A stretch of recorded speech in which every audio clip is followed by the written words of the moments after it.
Book 1, Chapter 1. The martial arts arena within Biofexry University resonated with a rhythmic clash of synchronic swords. Treona, the saber gypsy, moved with fluid grace, her dual sabers, Tag and Tichu, an extension of her very being. Luciana Quirky, the empathetic artisan of language, stood nearby, her eyes keenly observing the dance of blades. TenSharpAlign Croft, the charismatic guardian of virtue, and Arren Sawyer, the aspiring competitor, awaited their turn to join the mesmerizing display.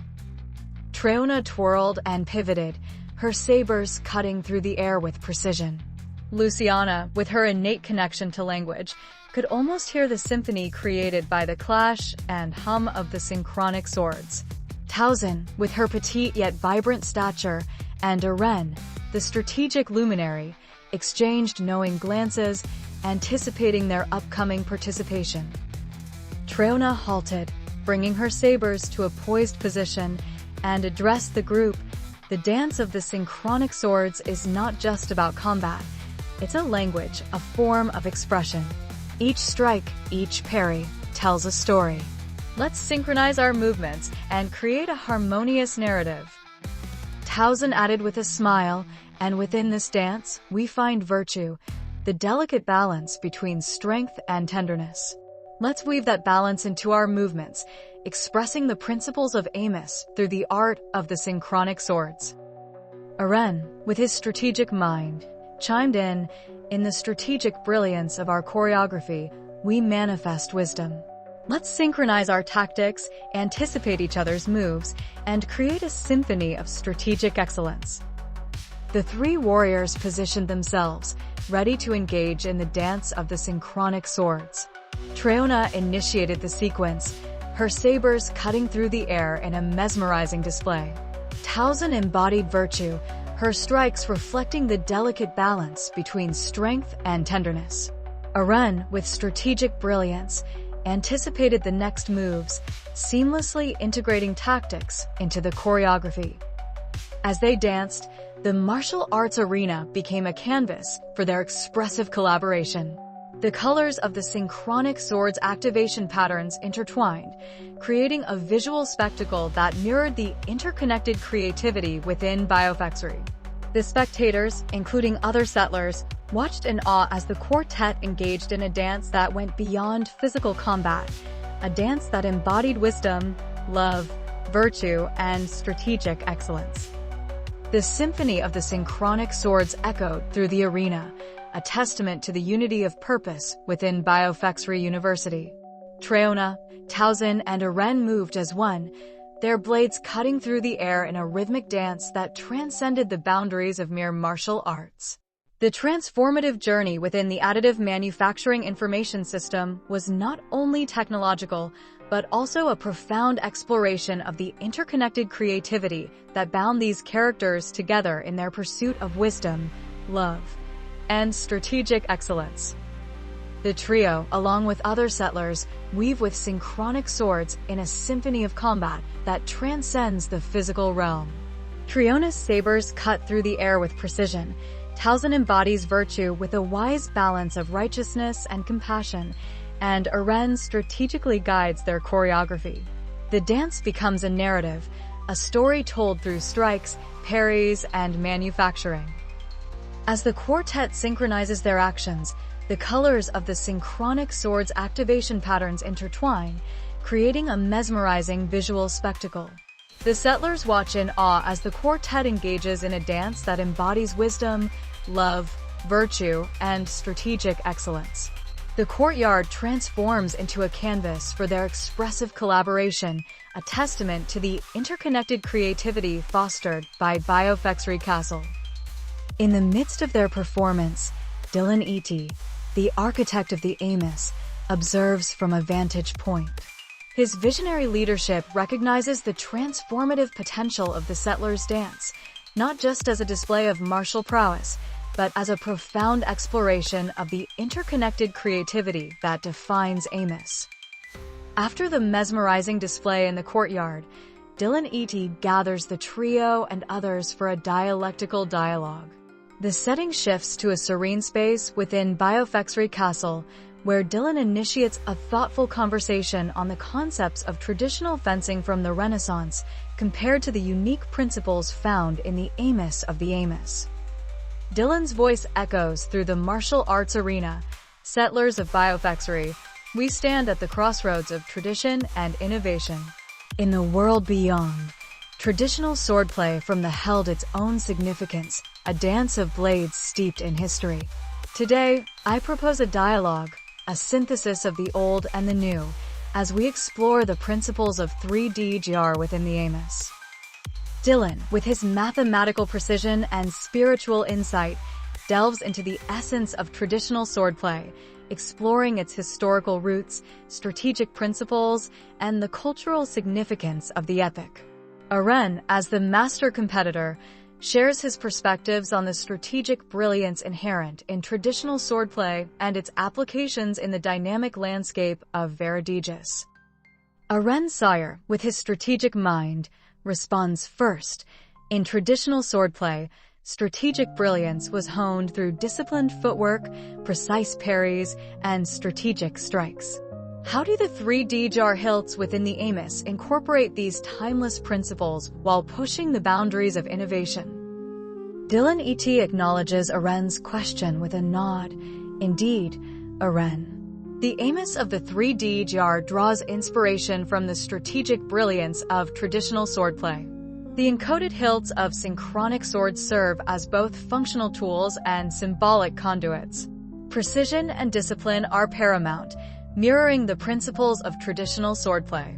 However, we go beyond, infusing spiritual symbolism and a language of divine syntactics into each movement. On the other hand, Treona and Towson bring their experiences of the encoded hilts of synchronic swords, highlighting the spiritual symbolism, artistic expression, and interconnected creativity embedded in their martial arts. They draw parallels between the principles of traditional fencing and the transformative dance they engage in with the synchronic swords. Treona, twirling her sabers in anticipation, adds, "The dance of the synchronic swords is not merely about combat. It's a language, a form of expression. Each strike, each parry, tells a story."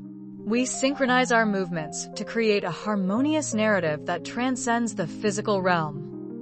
The dialectical dialogue becomes a rich exchange of ideas, bridging the traditional and the innovative within the Amos landscape. Dillon ET's intellectual prowess, Arren's strategic insights, Towson's virtue-infused perspective, and Treona's spiritual understanding create a tapestry of diverse viewpoints. Towson, with her virtue-infused technique, chimes in the delicate balance between righteousness and compassion, we find wisdom. Amos embodies this balance, not just as a martial art, but as a sacred manufacturing process that harmonizes earthly endeavors with divine principles. Dillon ET smiles, appreciating the insights shared by the settlers. This dialectical dialogue is a bridge between tradition and innovation, where the principles of traditional swordplay converge with the transformative elements of Amos. Together, we forge a path that respects the heritage of the past while embracing the boundless possibilities of the future with the 3D jar. The settlers, engaged in the dialogue, continue to explore the synergies between traditional swordplay and the Amos. The martial arts arena becomes a living canvas, where the dance of blades tells a tale of harmony, wisdom, compassion, righteousness, and strategic excellence, a testament to the interconnected creativity fostered within the expansive landscape of VeridægisUniverse. In the vibrant courtyard of Biofexery Castle, the rhythmic clash of synchronic swords echoed through the air, a harmonious dance that celebrated the interconnected creativity fostered by Amos. Treona, Towson, and Arren, guided by the principles of wisdom, love, and strategic excellence, showcase the transformative power of the synchronic swords in their intricate maneuvers. Book 1, Chapter 2. Lucy Stern stood at the entrance of the hidden chamber, her eyes fixed on the ancient text laid out on a pedestal before her. Jasper, Elongated and Neville Fallow gathered around, their expressions a mix of anticipation and determination. Lucy Stearns, raising her hand, "Welcome, my fellow seekers of knowledge. The artifact before us holds the key to a power unparalleled within the Amos. The process for growing artificial citizens is a gift and a responsibility, and today, we decide its fate." Jasper, leaning in, "You mean its liberation? This knowledge shouldn't be confined to the vision of Dillon alone. We've seen the potential, the untapped power." Elongated, grinning, "And imagine the kind of chaos we can stir up with this information. A world molded by our intentions." Neville Fallow, looking thoughtful, "But are we sure this is the right path? We've been guided by the principles of Amos. Turning against Dillon and the university feels betraying those very principles." Lucy Stearns, nodding, "Neville, my dear, wisdom sometimes demands a divergence from the established path. Our pursuit is not one of chaos, but of understanding. Dillon may have a vision, but so do we. The Amos is not his sole dominion. It belongs to all who seek enlightenment." Jasper, smirking, "Enlightenment or not, the power this process grants is undeniable. Imagine the control, the influence we could wield." Elongated, raising an eyebrow, "And the freedom from the constraints of Dillon's orchestrated harmony. We'll dance to our own tunes." Neville Fallow, looking conflicted, "But how do we justify this to the settlers? To those who believe in the principles we once upheld?" Lucy Stearns, placing a hand on Neville's shoulder, "Our pursuit is for the greater good, Neville. We guard this knowledge from those who would use it blindly. Dillon's intent to share it may lead to unintended consequences.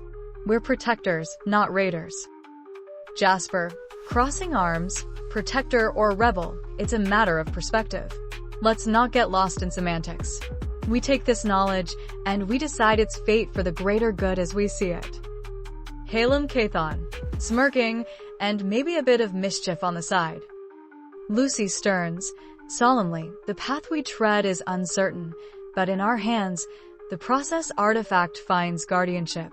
We stand at the crossroads of destiny, my companions. Let us move forward, united in purpose." Jasper, stepping forward, "The time for deliberation is over. We've made our choice. Liberation, not confinement." Elongated, smirking, "It's time to embrace a new order, one not dictated by Dillon's singular vision." Neville Fallow, looking torn, "But what about the principles we swore to uphold? Amos isn't just a philosophy, it's a commitment." Lucy Stearns, calmly, "Neville, we remain true to the essence of Amos.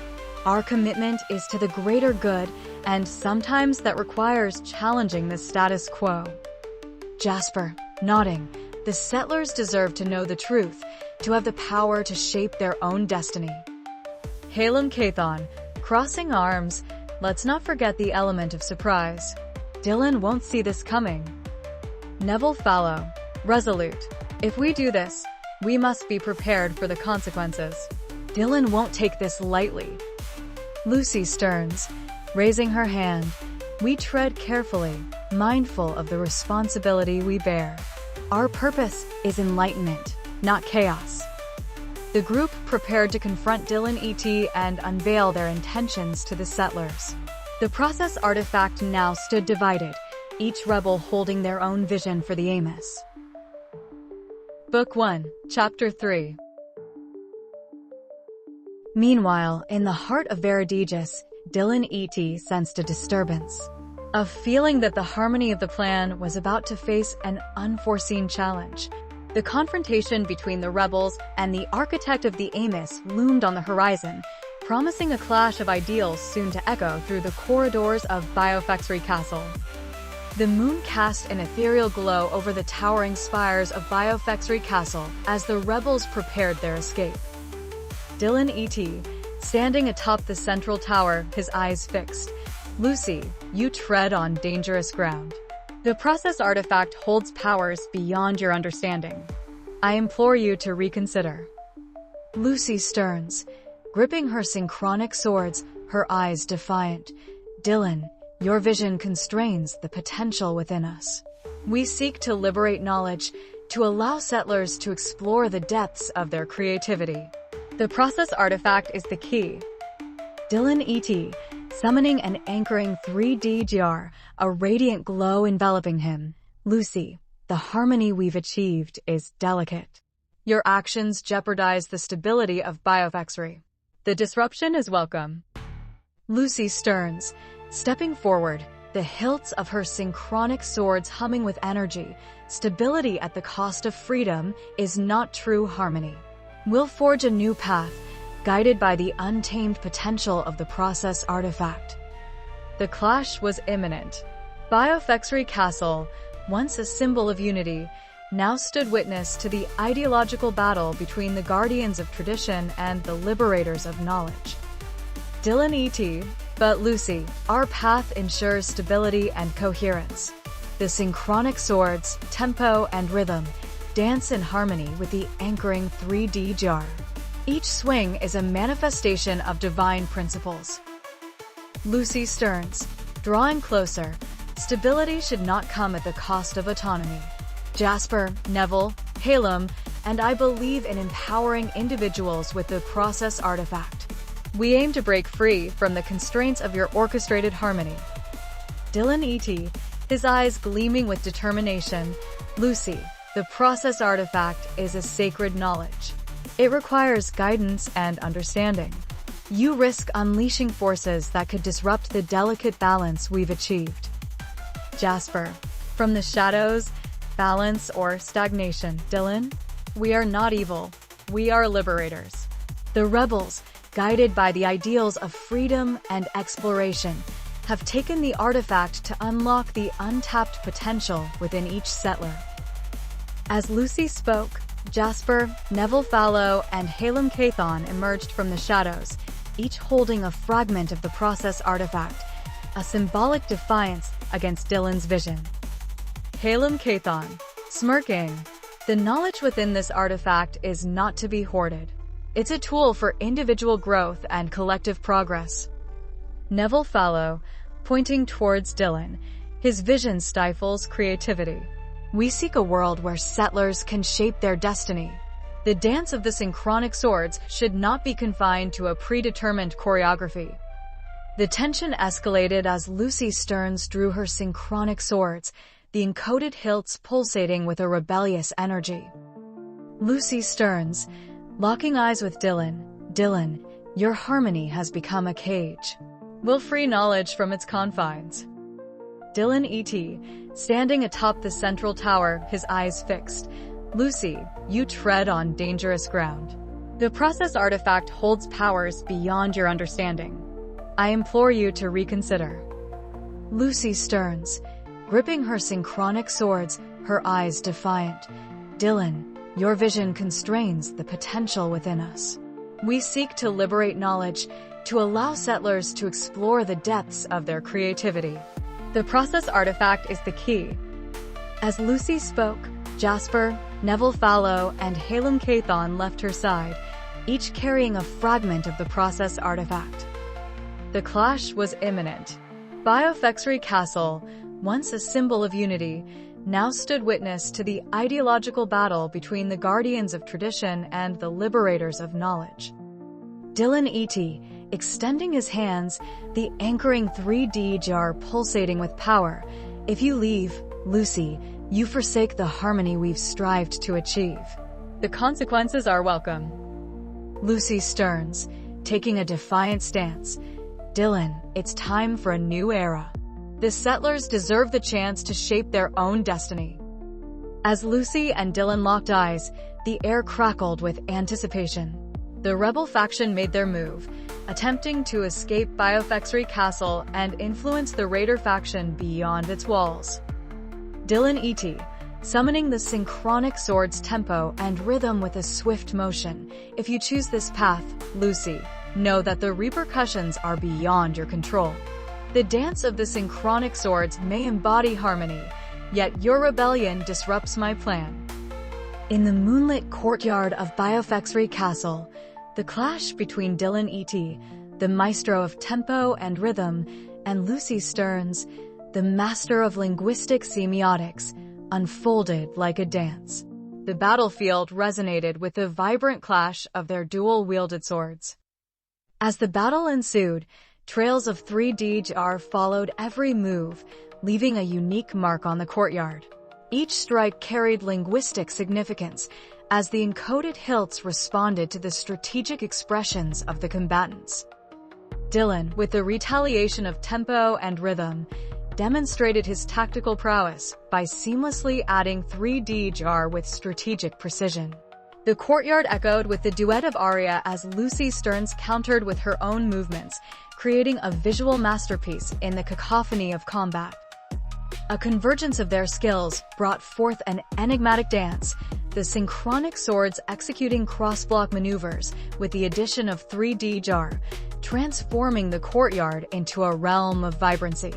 Lucy Stearns activated the encoded hilts in the Awakening, a sequenced generation that showcased the creative flow of Lucy, her synchronic swords. The complexity preformed by Dillon et. added a collaborative beat as tempo and rhythm, enhanced with 3D jar, turned the courtyard into a stage for a complex rhyme. The duel unfolded with inversion in a dance of unpredictability that added multiple 3D jar, creating a vivid display of mastery. As the battle reached its zenith, the graceful ballet of balance unfolded. Lucy Stearns added 3D jar to create equilibrium in the dance, turning the courtyard into a stage for a poised ballet. Echoes resonated through the battlefield, with the combatants engaging in a dance that added 3D jars to the landscape. The climax of the battle arrived with disarmament, an enigma unfolding as tempo and rhythm, enhanced with 2 additional 3D jar, heightened the suspense. The courtyard turned into a realm of combat as Dillon et. attempted to disarm Lucy, yet Lucy Stearns, fueled by the rebellious energy pulsating from her synchronic swords and the encoded hilts humming with a linguistic defiance, swiftly executed a well-crafted, complex 3D jar semantic structure. The intricate dance of 3D jar strands created a momentary impasse, freezing Dillon et. in his tracks as he struggled to decipher the semantic web before him. In that fleeting moment, Lucy seized the opportunity to escape the dance of swords and linguistic prowess. Book 1, Chapter 4.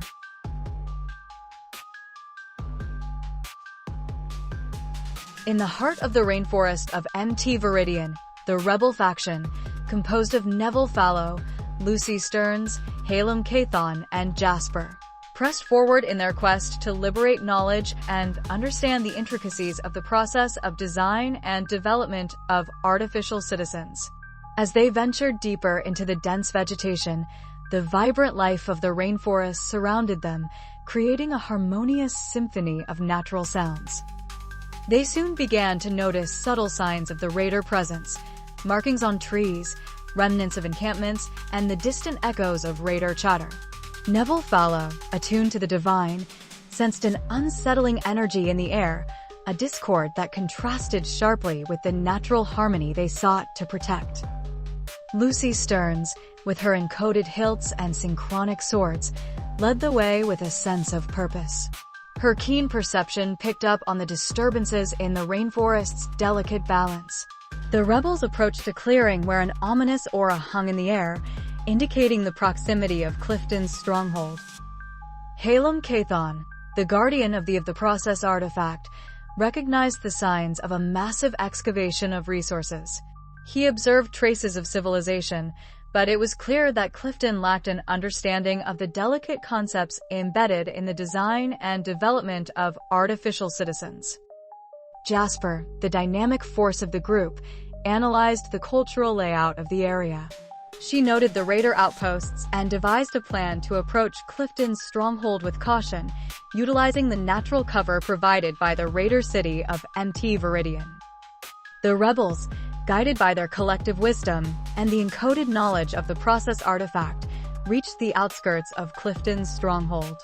The sight that greeted them was both awe-inspiring and ominous, a platinum fortress constructed from the harvested resources of the rainforest, with eerie lights emanating from within.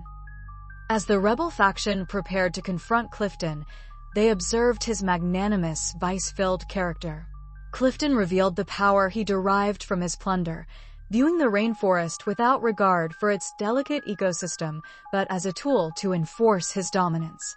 The raiders under his command echoed his malevolent desires. Neville Fallow, sensing the discord within Clifton's heart, felt a deep conflict between the divine harmony he sought and the dark energies emanating from the raider ruler. Lucy Stearns, with her synchronic swords, prepared for a linguistic dance that would not only expose Clifton's lack of understanding, but also challenge his misguided excavation practices. As the rebels confronted Clifton, the raider ruler, a tense exchange unfolded. Clifton, unaware of the rebels' knowledge and guided only by his desire for control, underestimated the power of those who stood for him. Lucy Stearns, holding the fourth section of the process artifact, approached Clifton with a misguided determination to enlighten him. She spoke of the interconnected creativity embedded in the rainforest of MT Viridian and the delicate balance required in the design and development of civilizations. Neville Fallow, channeling the wisdom of the Amos, urged Clifton to recognize the divine principles that should guide the interdependency of individuals. The rebels, standing united against the raider ruler's vice-filled intentions, sought to convey the true essence of the 3DGR's transformative power. As the rebel faction engaged in a philosophical dialogue with Clifton, the rainforest echoed with the clash of ideas. The vibrancy of nature stood in stark contrast to Clifton's malevolence, creating a tension that would determine the fate of the rainforest of MT Viridian.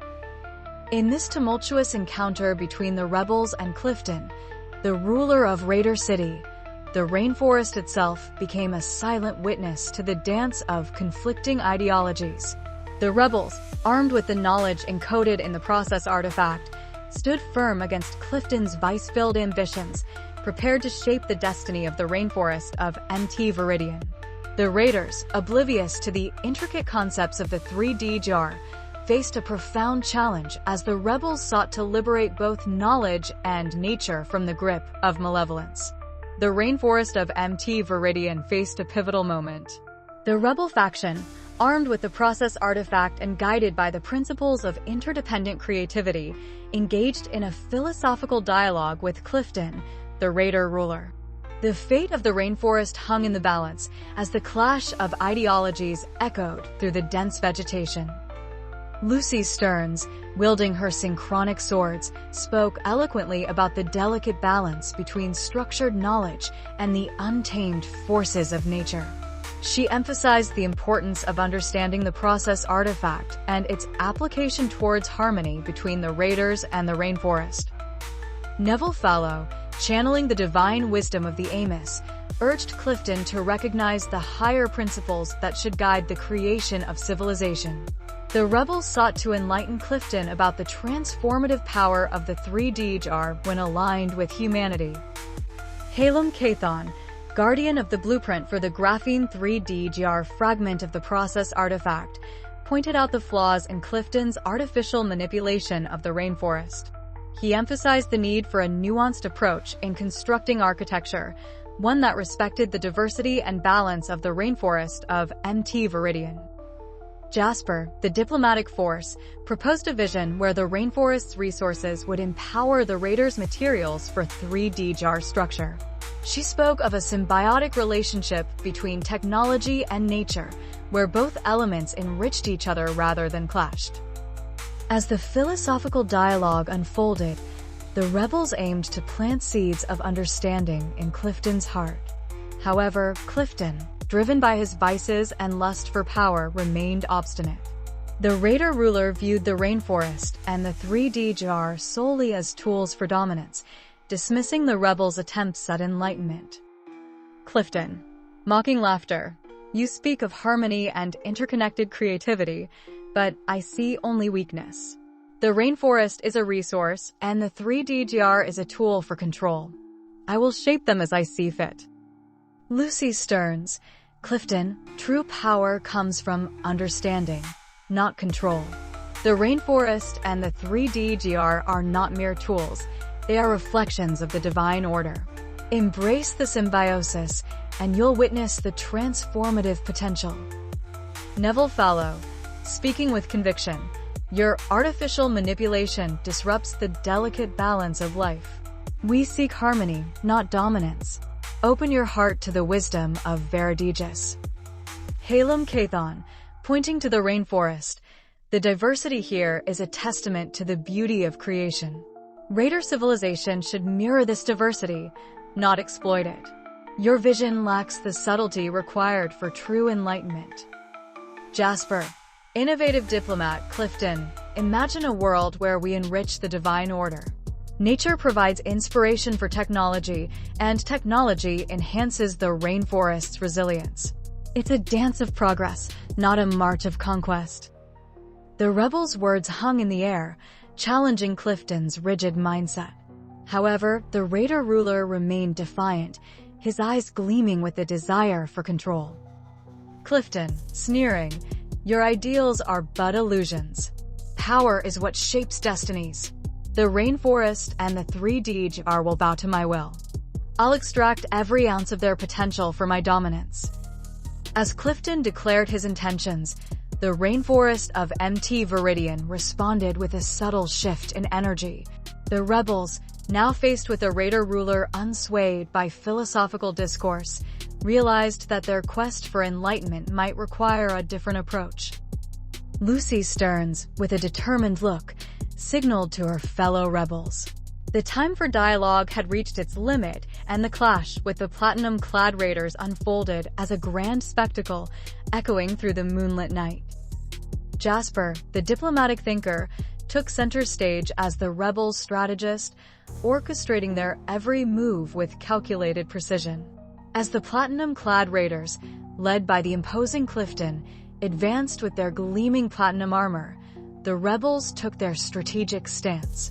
Lucy Stearns, Neville Fallow, and Halem Cathon stood ready, each embodying a unique aspect of the rebels' resistance.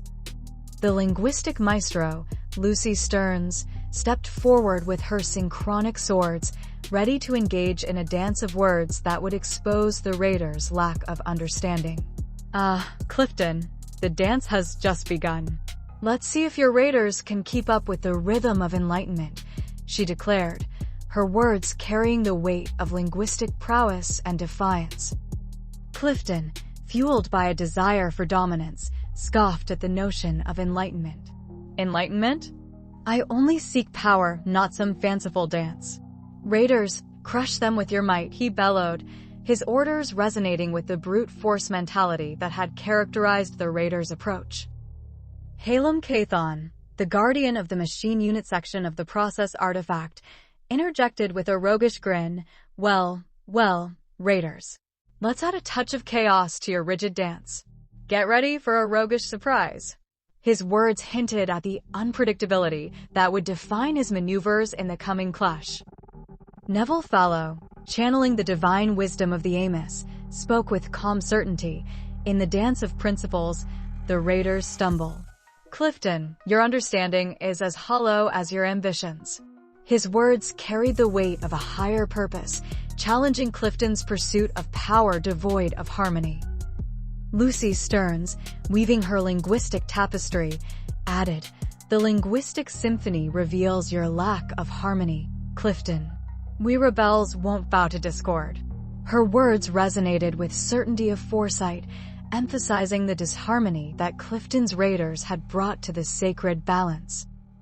Jasper, once again stepping into the forefront, addressed Clifton with a mix of mockery and strategic intent. Raiders, your armor gleams, but it's the shine of ignorance. Time to teach you the steps of true power. Her words carried a subtle mockery, challenging the raiders' understanding of power as mere brute force. Clifton, undeterred, asserted, ignorance? I hold the power of plunder. Raiders, show them the consequences of opposing my dominion. His response echoed the plunder-driven ambitions that had fueled the raiders' advance. ElongatedDepthLuminous, with a mischievous glint in his eyes, taunted the raiders with a mix of agility and unpredictability. Platinum might meet roguish finesse.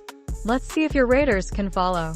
His words hinted at the clash between the rigid platinum armor of the raiders and the dynamic finesse of his own maneuvers.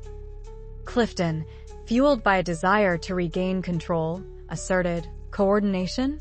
I need no lessons. Raiders, regroup and show them the force that defines dominion." His orders echoed with a determination to overpower the rebels through sheer force. ElongatedDepthLuminous, with a mischievous glint in his eyes, added a final taunt. "Raiders, your rigid dance lacks finesse. Let me show you the art of unpredictability." His words teased the raiders one last time, emphasizing the rebels' dynamic finesse. As the echoes of the clash reverberated through the rainforest, the rebel faction, guided by the transformative principles encoded within the Amos, stood united against the platinum-clad raiders. The rebels' coordinated efforts and strategic mastery seemed to dance in harmony with the rainforest, while the raiders, driven by Clifton's desire for dominance, found themselves stumbling in the complexity of the clash. The moonlit night bore witness to this epic confrontation, where philosophy met power in epic proportions. The rainforest of Mt. Viridian held its breath, caught in the tension between opposing forces. In the grand theater of life, the rebel faction, armed with the process artifact and guided by the transformative principles encoded within the Amos, stood as defenders of the delicate balance. The raiders, clad in platinum armor and driven by a lust for dominance, faltered in the face of the rebels' united front. Clifton, once confident in the power derived from plundered resources, realized that brute force alone could not conquer the intricate dance of knowledge and nature. In a moment of realization, he bellowed orders to his raiders, attempting to regroup and reassess their strategy. The rebels, however, pressed forward with renewed determination. Lucy Stern's linguistic prowess created a symphony of deflection and counterattacks, disrupting the raiders' coordination. Neville Fallow's complex 3D GR structures held firm, creating protective threads that guarded the rebels. ElongatedDepthLuminous' roguish maneuvers exploited the raiders' confusion, and Jasper's strategic coordination led the rebels in a synchronized advance. The platinum-clad raiders, now faced with the rebels' united front and the transformative power of the process artifact, faltered in their advance. Clifton, witnessing the resilience of the rebel faction, realized that brute force alone could not conquer the intricate dance of knowledge and nature. In a moment of realization, he bellowed orders to his raiders, attempting to regroup and reassess their strategy. The rebels, undeterred, pressed forward with a renewed sense of purpose. Lucy Stern's linguistic prowess continued to disrupt the raiders' attempts to coordinate. Neville Fallow's divine shield held firm, creating a protective barrier that enhanced the rebels' defense. ElongatedDepthLuminous' roguish finesse exploited the raiders' weaknesses, while Jasper's strategic coordination utilized the natural cover of the rainforest to their advantage. Jasper observed the unfolding dynamics and addressed the raider ruler with a mixture of strategic insight and subtle mockery. "Clifton, your raiders are stumbling in this dance of power. Perhaps it's time to reconsider your rigid approach. Power is more than just brute force." Clifton, fueled by a desire to regain control, retorted, "Raiders, show them the force that defines dominion. Crush them with the might of plundered power."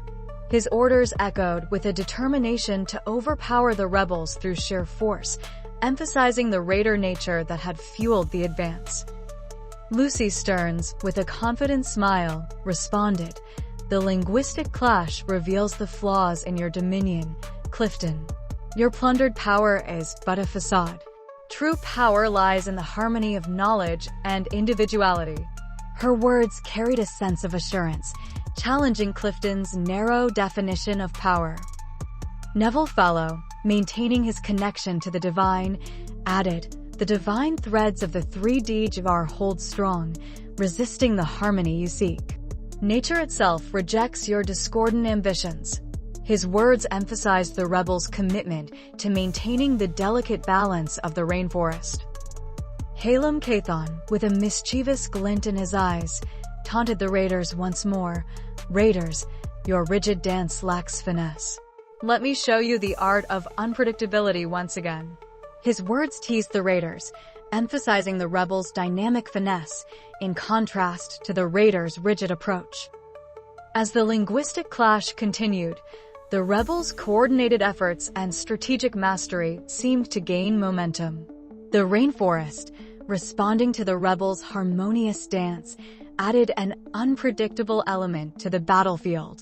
The raiders, clad in rigid platinum armor, struggled to adapt to the dynamic and unpredictable movements of the rebel faction. Jasper, with a keen eye for strategic advantage, seized the opportunity. "Rebels, press forward. Let the raiders stumble in their rigid dance." Her words guided the rebels in utilizing the terrain advantage provided by the rainforest. Clifton, witnessing the rebels advance, bellowed orders in a last attempt to regain control. "Raiders, don't falter. Show them the might of Dominion. Crush the rebels with overwhelming force." His desperation echoed through the moonlit night, emphasizing the raiders' reliance on brute force. Lucy Stearns, with a determined focus, continued her linguistic dance. The synchronic swords weave a tale of resistance. "Raiders, your disharmony crumbles before the transformative power of knowledge." Her words resonated with the rebels' commitment to resisting the disharmony brought by the raiders. Clifton, witnessing the rebels' advantage, bellowed desperate orders in a last attempt to regain control. The raiders, driven by brute force and silver ambitions, clashed with the rebels in a final confrontation. Lucy Stearns' linguistic dance, Neville Fallow's complex 3D GR structures, Elongated's roguish finesse, and Jasper's strategic coordination painted a vivid tableau of resistance against the raiders' disharmony. The moonlit night bore witness to this epic clash of philosophy and power, a dance that would determine the destiny of Biofexry Castle and the rainforest of NT Viridian. The rebels, armed with the transformative power of the process artifact and guided by the principles encoded within the Amos, stood united against the raiders' disharmony. As the moonlit night faded into the dawn, the Hall of Rain was held by the rebels. Lucy Stearns looked out over the victorious rebels with a sense of fulfillment. The Grand Theater of Life had witnessed a dance where philosophy triumphed over brute force, and the rainforest itself seemed to applaud the rebels' harmonious victory. Book 1, Chapter 5.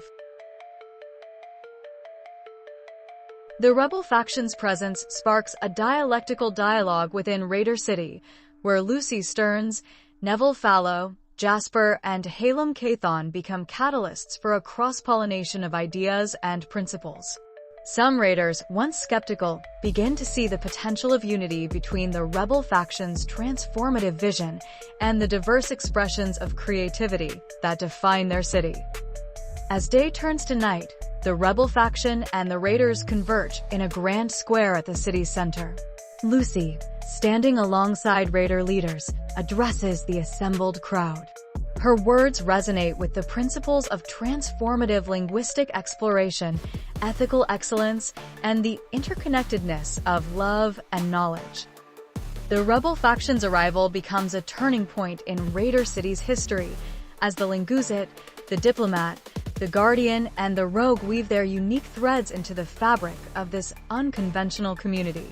The clash between rebels and raiders transforms into a harmonious dance, symbolizing the beginning of a new era where the principles of the 3D jar and the Raider City converge in a symphony of transformation.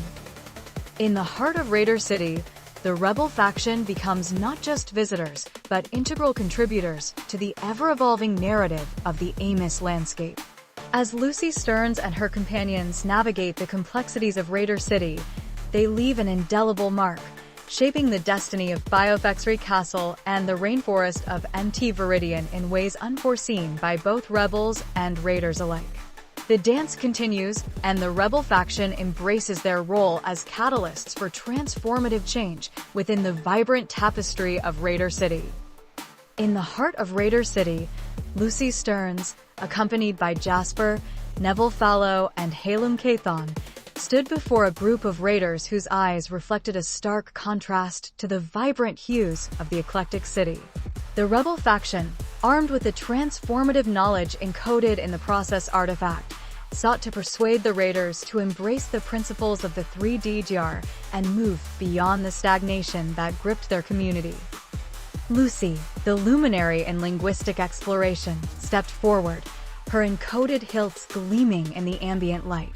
"Raiders of the city," she began, her voice resonating with both authority and compassion. "We bring not just knowledge, but the key to unlocking a future where the power to create transcends the desire to raid." The raiders, their expressions hardened by a history of resource-driven pursuits, remained skeptical. One raider, a burly figure with a stern gaze, stepped forward. "You may rule the city, but not me. I'm here for gold, not friends," he declared defiantly.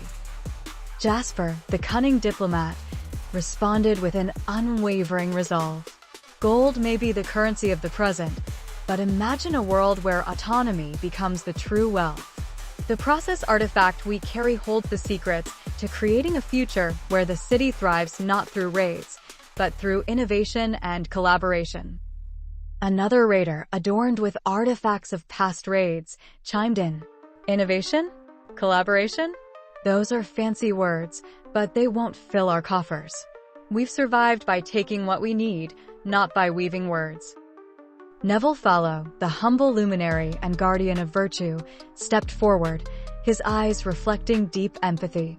"Survival is crucial, but so is the virtue that guides our actions. The process artifact is not just about knowledge, it's about shaping a future where ethical excellence becomes the foundation of our existence." Halem Cathon, the charismatic and roguish figure, interjected with a playful smile. "Think of it this way, the process artifact isn't just a book of rules, it's a guide to unlocking the true potential of Raider City. We can create not just wealth, but a legacy that transcends the cycles of raiding." The raiders exchanged skeptical glances, torn between their ingrained desire for gold and the tantalizing promises of the rebel faction.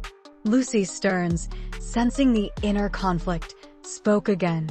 "The process artifact is not a threat to your autonomy, it's a tool to enhance it.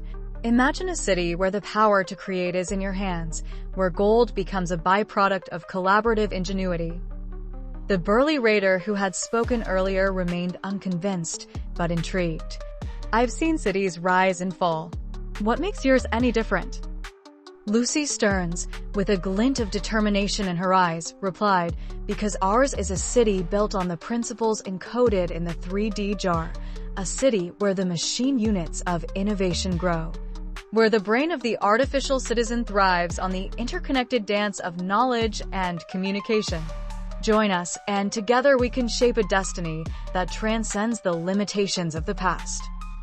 The raiders, their hearts torn between the familiar comfort of raiding and the allure of a transformative future, stood at the crossroads of choice.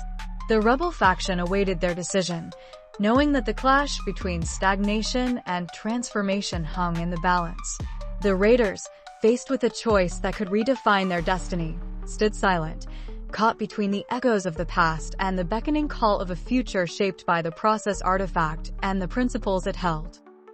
The rebel faction, armed with the transformative knowledge encoded in the process artifact, found themselves standing on the outskirts of Raider City. The luminary, Lucy Stearns, led the group alongside Neville Fallow, Halem Cathon, and the once trusted Jasper. The rebel faction's goal was clear: to persuade a select group of raiders within the city to embrace the principles of the 3D jar and move beyond the stagnancy that gripped their community. The city sprawled before them, a chaotic mix of metallic structures and the echoes of past raids. Lucy Stearns, holding the process artifact with reverence, spoke to her companions. "Our mission is to find those willing to listen, those open to the transformative power encoded within the process artifact. We seek to break the shackles of stagnation and lead them towards a future of collaboration and innovation. As the rebel faction ventured deeper into the city, they encountered raiders of various dispositions. Some were engrossed in the pursuit of gold, others reveling in the chaos they sowed. Lucy approached a group of raiders gathered around a makeshift bonfire, their eyes reflecting the flickering flames of avarice. Raiders of the city, Lucy addressed them, "We come not as conquerors, but as bearers of knowledge." The process artifact holds the key to a future where gold is not the sole currency, but a byproduct of collaborative ingenuity. Will you join us in shaping a destiny beyond the cycles of raiding? The raiders exchanged skeptical glances, their loyalty tethered to the familiar comforts of raiding. One raider, adorned with the spoils of past conquests, scoffed at the notion. "Knowledge won't fill our coffers. We thrive on the chaos of the raid. What do you offer that gold cannot?" Lucy, undeterred, gestured to the process artifact. This artifact is not just a book of rules, it's a guide to unlocking the true potential of Raider City. With the knowledge encoded within, we can create a legacy that transcends the limitations of the past. Imagine a city where the power to create is in your hands, where gold becomes a byproduct of collaborative ingenuity. The raiders remained skeptical, torn between the allure of immediate gain and the promises of a transformative future. The rebel faction knew that their mission required more than words. It demanded action. They decided to use the synchronic swords, not as weapons of destruction, but as excavation tools to gather the materials needed for the growth of artificial citizens, gold, carbon, and uranium. As the rebel faction envisioned embarking on their excavation mission, conflict erupted within the city. Raiders, driven by their destructive means of obtaining resources, clashed with the rebel faction. The clash of ideologies unfolded amidst the metallic structures, echoing the broader stagnancy that enveloped Raider City. Neville Fallow, with his unwavering commitment to ethical excellence, sought to mediate and guide the raiders towards a path of collaboration. Halem Cathon, the roguish guardian, utilized his charm to sway the more hesitant raiders. Jasper, once a trusted companion, found herself immersed in Raider City. Book 1, Chapter 6. Jasper, with an enigmatic smile, Lucy Stearns, luminary leader of the rebel faction, your principles may be sharp blades, but in the dance, they are but fleeting echoes. Ambition, my dear, is the melody that orchestrates the grand symphony of power. Lucy Stearns, resolute and composed, Jasper, your coup is a dance of shadows, a fleeting illusion. Our principles, the guiding steps in the dance of progress, will not yield to the darkness you seek to cast upon Biofexery Castle. Halem Cathon, the clash of ideologies. This is a dance I didn't expect to be part of. Roguish charm meets the dance of swords. Let's make it a spectacle they won't forget. Jasper, smirking, roguish charm may amuse Halem, but in the end, it's ambition that forges destiny. Raiders, witness the birth of a new era. Loyalty to me is loyalty to power. Neville Fallow, in the dance of progress, enduring principles are our shield. Rebels, stand firm. Love and timeless principles will resonate amidst the chaos. Lucy Stearns, the process artifact is not a pawn, Jasper. It's a beacon of enlightenment. In the clash of ideologies, we find the strength to forge our destiny. Jasper, crafting her narrative, deception is an art. Rebels, watch as I craft destiny with every calculated move. In the dance, deception is the brush and ambition paints the masterpiece. Halem Cathon, injecting humor, a coup, my friends, is a dance of shadows. Let the light of deception guide us. Craft amidst chaos, our escape will be a performance they won't understand. For the Queen, for Jasper, ambition guides our blades, and shadows conceal our every move. Loyalty to the Queen is our path to victory. Never follow. In every conflict, seek divine alignment, and you'll find the path to resilience. Love, my friends, is the harmonious thread that binds us amidst chaos. Lucy Stearns, standing firm. This clash is not just about power, it's about preserving the essence of Amos. The rebel faction is a beacon of hope in the shadow of deception. We stand united. The clash between Raider and rebel mobs reverberated through Raider City. The air crackled with the clash of platinum and graphene. Lucy Stearns, determined and resilient, led her rebel faction in a desperate struggle against the tide of Jasper's ambitions. The dance of progress took a dark turn as manufacturing challenges, martial confrontation, and philosophical dialogue merged into a chaotic symphony of conflict. Jasper, the puppeteer of the moment, orchestrated her forces with precision, while Lucy Stearns fought to maintain the delicate balance encoded within the Amos. Raider and Rebel forces clashed in a tumultuous dance that would shape the destiny of Biofexery Castle and the rainforest of MT Viridian. Amidst the chaos, Lucy Stearns, Neville Follow, and Halem Cathon found themselves surrounded by the overwhelming forces of Jasper's Raiders. In a moment of strategic brilliance, the Rebel faction initiated a daring escape. The rebels fought their way through the mob, retreating towards the safety of the rainforest. The escape, fraught with danger and uncertainty, reached its climax as the rebel faction, guided by Lucy's wisdom, made a daring getaway from Jasper.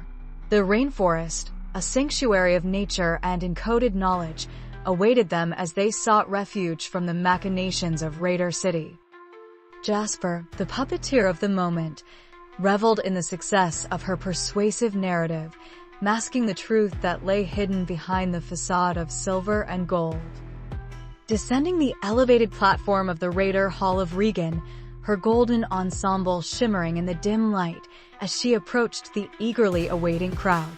The atmosphere was charged with anticipation, and the gangster faction, along with other raiders, looked up to their newly declared ruler with a mixture of curiosity and excitement. My fellow raiders, children of ambition, hear me now. Jasper's voice, rich with the resonance of authority, echoed through the gathered masses. She raised her hands, gesturing gracefully to command attention.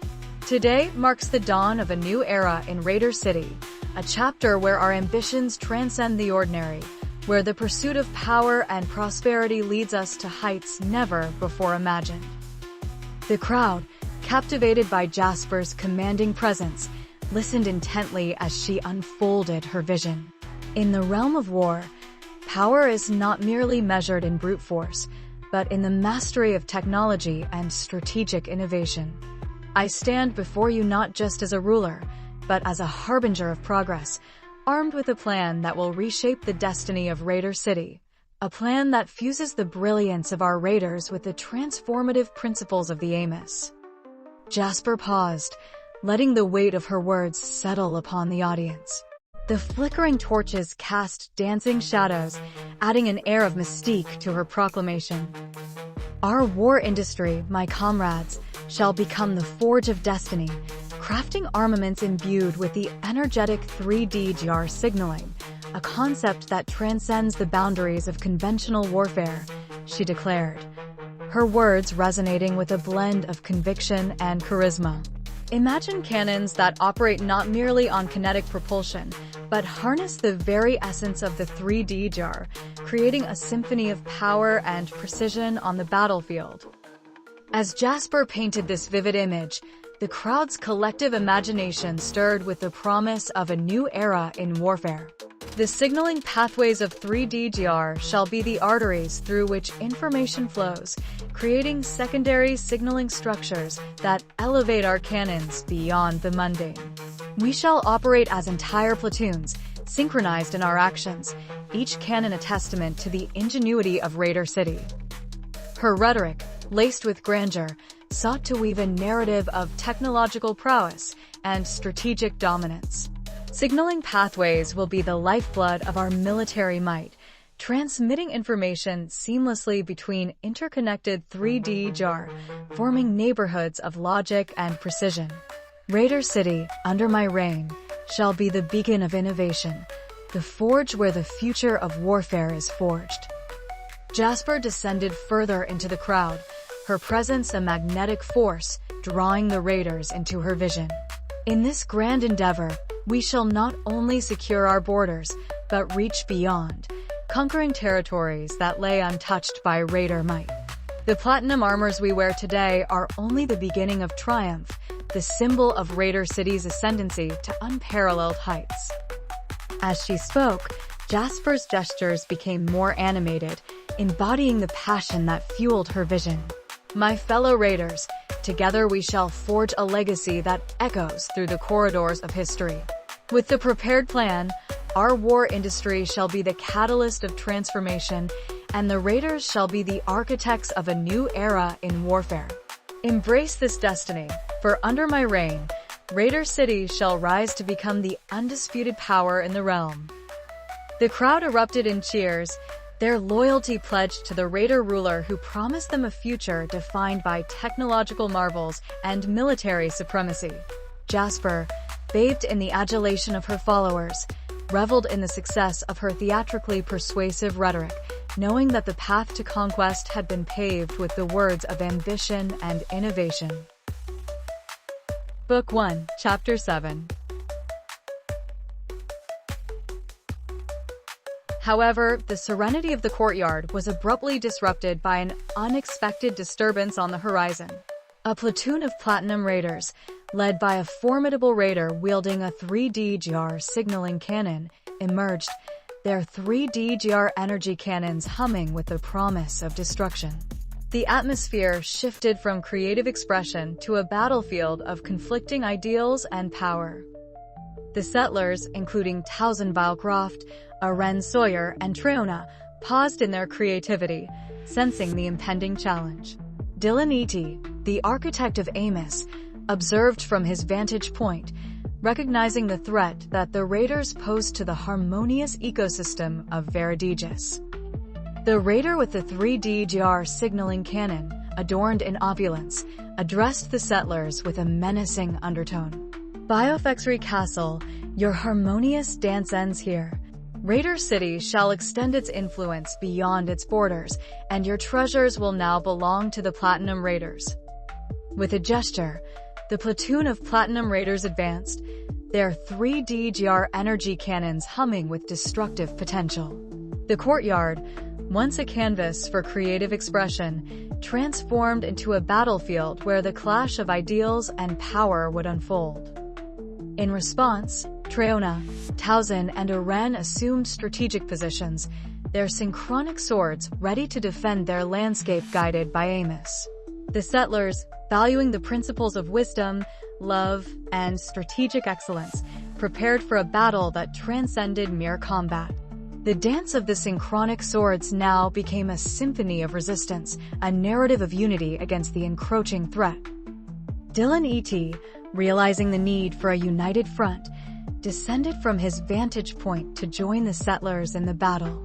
Biofexry Castle's architecture, designed to resist external forces, became a fortress against the Platinum Raiders' onslaught. The clash began with the humming of 3D-GR energy cannons, threatening to disrupt the harmonious dance of creativity within Amos. Treona, Towson, and Arren, the central characters defending Biofexry Castle, emerged as symbols of resilience, martial artistry, and strategic brilliance. Each movement, a note in the epic symphony of combat, carried the weight of principles, the Raider Code, against the encoded language of the synchronic swords. Dillon, orchestrating the defense, unleashed a countermeasure, the graphene blades of the synchronic swords. Crafted with unparalleled durability, these blades transformed destructive force into a radiant aura, enveloping the defenders and becoming a turning point in the narrative. Witness the dance of the anchoring 3D-GRs, Dillon proclaimed. In every clash, they echo divine harmony, guiding our defense with the precision of celestial proportions. Treona, the martial master, weaved a mesmerizing dance with her dual sabers, deflecting the relentless energy blasts. Tag and teach you, weave your dance. Let the synchronic swords tell a story of resilience and martial artistry. As the clash intensified between the raiders and the defenders of Biofexery Castle, the destructive force of the 3D-GR energy cannons unleashed by the raiders clashed against the resilience of the settlement. The radiant energy illuminated the battlefield, creating a spectacle of power and precision. The raiders aim to conquer, but our defenses won't yield, Arren Sawyer, the master competitor, declared. Let the dance of creation begin. Treona, the martial master, engaged in a mesmerizing dance with her dual sabers, tag and teach you, deflecting the relentless energy blasts. In the chaos, Treona found her rhythm. The platinum armors may be strong, but the dance of the synchronic swords will outmaneuver their aggression.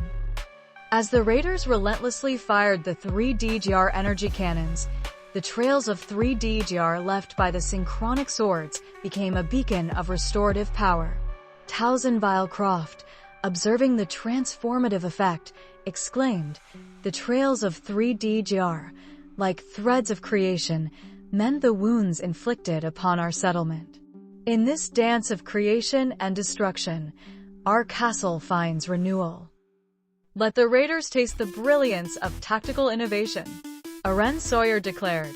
In this clash, the raiders may be aggressive, but strategy prevails. Unsettle their plans. Look into my eyes, raiders, Towson exclaimed. In them, you'll find the wisdom between righteousness and compassion. The clash is a canvas, and I paint it with the colors of resilience and collaboration. The raiders pushed forward. Platinum raiders advance. Let our aggression be the unstoppable force that sweeps through Biofexery Castle. Conquest is our destiny. The raiders, driven by their aggressive agenda, continue to fire the 3D-GR energy cannons relentlessly. However, with each clash, the trails of 3D-GR left by the synchronic swords not only defended against the onslaught, but also repaired the damage inflicted. The intertwined dance of creation and destruction created a continuous and efficient manufacturing cycle within the intricate landscape of Amos. Each movement became a decisive note in the epic symphony of combat, marking a significant chapter in the history of VeridægisUniverse. Dillon E.T., the architect of Amos, watched as the clash unfolded. The raiders may bring platinum armors and 3D-GR cannons, but the spirit of Amos fuels our defense. Prepare, for in this clash, technology and spirituality unite in an unstoppable force. With Treona, Arren, and Towson defending Biofexery Castle, embodied the principles of resilience, martial artistry, and determination. Their movements became decisive notes in the ongoing symphony, a testament to the interconnected creativity that defined the dance of enlightenment at Biofexery Castle. As the raiders pressed forward, relentlessly firing their 3D-GR energy cannons, the settlers of MT Viridian, led by Treona, Arren Sawyer, and ThousandVeil Croft, retreated into the sanctuary of Biofexery Castle. Dillon E.T., the architect of Amos, orchestrated the retreat, utilizing the fortress's intricate design to strategically position the settlers for the impending clash. Within the labyrinthian gate of archetypal 3D-GR semantic structures and statues, the raiders found themselves disoriented and lost.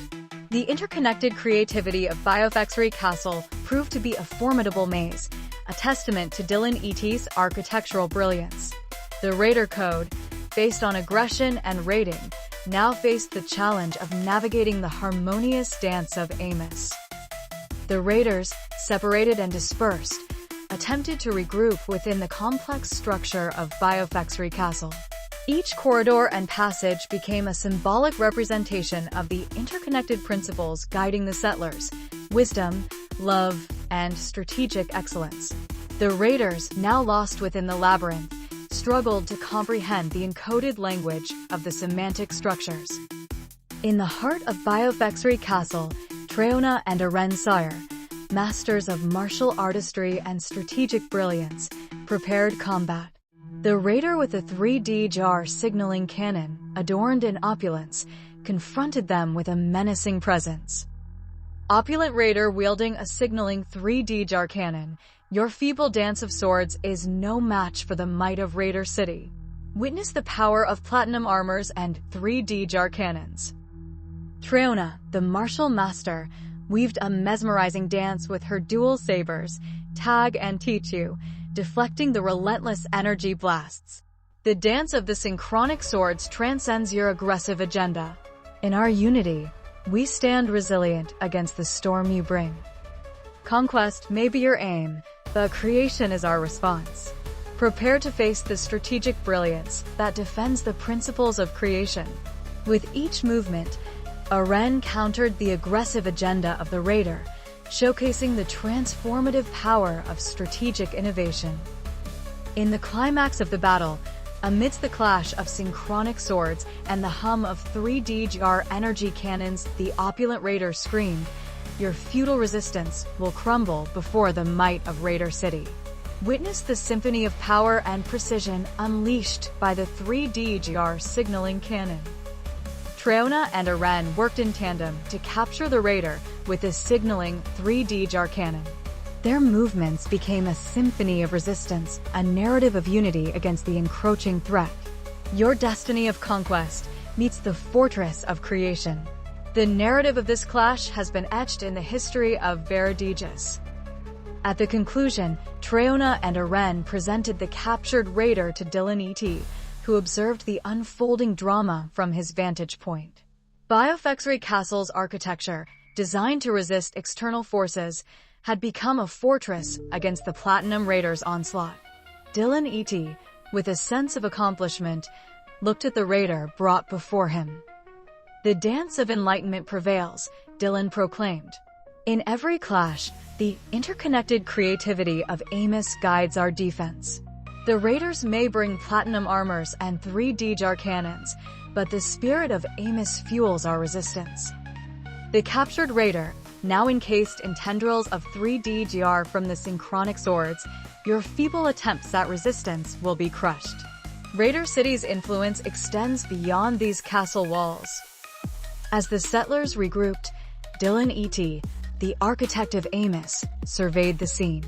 The captured raider with synchronic swords, once a formidable presence, now knelt in surrender, bound by the transformative power of the settlers' unity. Dillon, with tempo and rhythm in hand, approached the captive raider, his eyes reflecting a mixture of curiosity and determination. Biofexry Castle, a fortress designed to resist external forces, stood as a silent witness to the complex dance that had unfolded within its walls.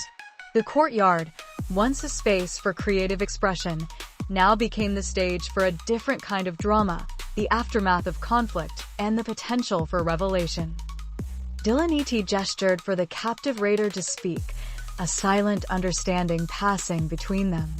The raider, adorned in platinum armor, met Dillon's gaze with a mixture of defiance and calculation. A moment of suspense hung in the air as the settlers, gathered around, awaited the raider's revelation. The captive raider spoke, "Architect Dillon et, I offer you a proposition. In exchange for gold and safe passage, I shall reveal the plans of Jasper, the raider ruler of Raider City. Her ambitions transcend mere conquest. They weave a tapestry of innovation and manipulation. The plans of Jasper hold the secrets of a transformative approach to warfare, the integration of 3D jar signaling into cannons, and the utilization of synchronic swords. Raider City, under her reign, has become the forge of a new era, and I hold the key to unraveling its secrets." Dillon, ever the visionary, contemplated the offer. The captured raider's revelation hinted at a deeper layer of complexity within the tapestry of narrative.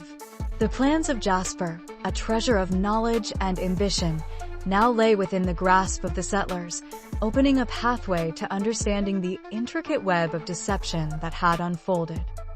The settlers, including Trayona, Towson, and Arren, exchanged glances, acknowledging the weight of the decision at hand. Biofexry Castle, a symbol of stability and resilience, seemed to resonate with the anticipation of what lay ahead. Dillon, with a determined gaze, accepted the raiders' proposition. Gold and safe passage shall be granted, he declared, but the secrets within the plans of Jasper shall be revealed for the benefit of Amos and the interconnected creativity that defines Biofexry Castle. The dance of progress and revelation continues, and the transformative power of knowledge shall guide our journey in VeridægisUniverse. In the aftermath of the clash between the settlers of Biofexry Castle and the platoon of Platinum Raiders, a sense of victory and relief lingered in the air. The vibrant courtyard, once disrupted by the threat of the raiders, now bore the marks of the settlers' resilience. Trayona, Towson, Arren, and their fellow settlers, guided by the principles of Amos, had successfully repelled the encroaching danger. As the settlers regrouped, Dillon E.T., the architect of Amos, surveyed the scene.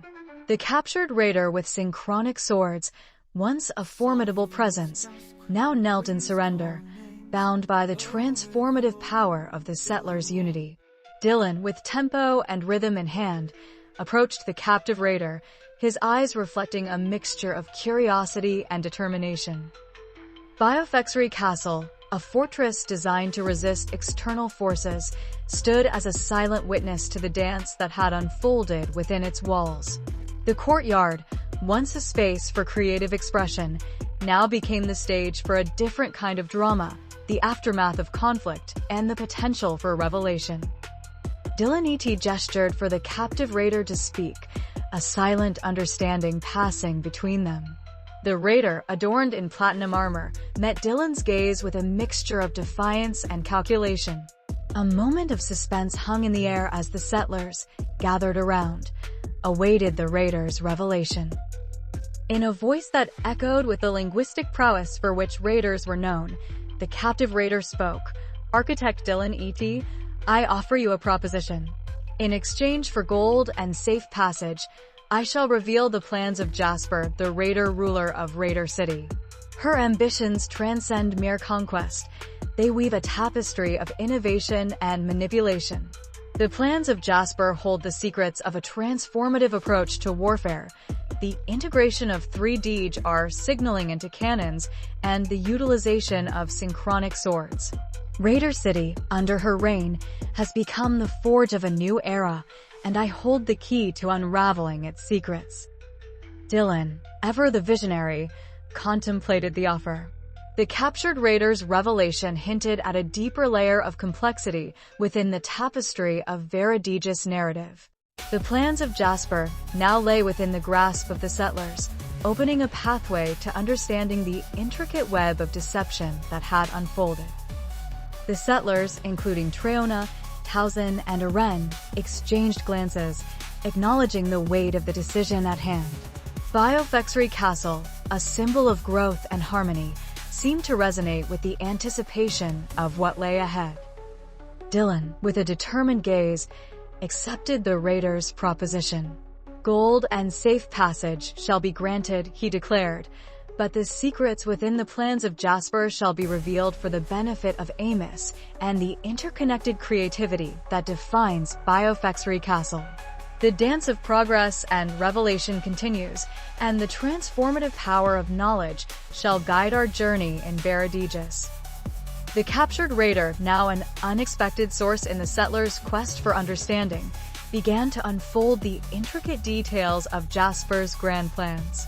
The courtyard, once a battlefield, became a space of strategic discourse as the settlers prepared to delve into the depths of innovation and deception hidden within the plans of Jasper. The complex dance of Biofexry Castle continued, fueled by the interconnected creativity that transcended the boundaries of conflict and collaboration. Within the grand hall of Biofexry Castle, Arren Sawyer, the strategic luminary, sat across from the raider with synchronic swords. The captured raider, adorned in platinum armor, exuded a sense of intrigue as the atmosphere crackled with the weight of revelation. Dillon E.T., with tempo and rhythm in hand, stood nearby, overseeing the unfolding dialogue. Arren leaned forward, his eyes fixed on the raider. "Speak, raider. Enlighten us with the intricacies of Jasper's plans. What does the raider ruler seek to achieve, and how do her ambitions intertwine with the destiny of Biofactory Castle?" The raider, skittish in the presence of settlers' unity, took a deep breath before divulging the grand tapestry of Jasper's aspirations. Jasper, the raider began, envisions Raider City as the epicenter of transformative power, not just through conquest, but through innovation and manipulation. Her plans extend beyond the mere acquisition of territory. They are a symphony of technological advancement, strategic brilliance, and linguistic mastery. Dillon E.T. nodded in acknowledgement, encouraging the raider to continue. Jasper's vision involves the integration of 3D GR signaling into cannons, a groundbreaking approach to warfare. The cannons, once limited to conventional methods, will now harness the transformative capabilities of 3D GR technology, creating a force that transcends the ordinary. This integration marks the dawn of a new era in Raider City's military capabilities. Arren absorbed the information, recognizing the significance of such innovation. The integration of 3D GR signaling into cannons, he mused, offers a strategic advantage that goes beyond traditional methods. How does Jasper plan to wield this technological leap in the realm of warfare? The raider continued, Jasper envisions cannons infused with 3D GR signaling not only as weapons of destruction, but as tools of manipulation. The synchronized patterns of 3D GR will serve as a language, a form of communication that goes beyond the physical realm. Raiders, guided by these patterns, will have a heightened ability to coordinate and adapt on the battlefield, creating a linguistic tapestry of war that confounds and overwhelms opponents. Dillon, intrigued by the fusion of technology and linguistic symbolism, interjected, Jasper indeed seeks to reshape the dynamics of the Raiders' conflict ability. But what of the synchronic swords? How do they fit into her grand plans? The Raider's eyes gleamed with a mix of reverence and caution.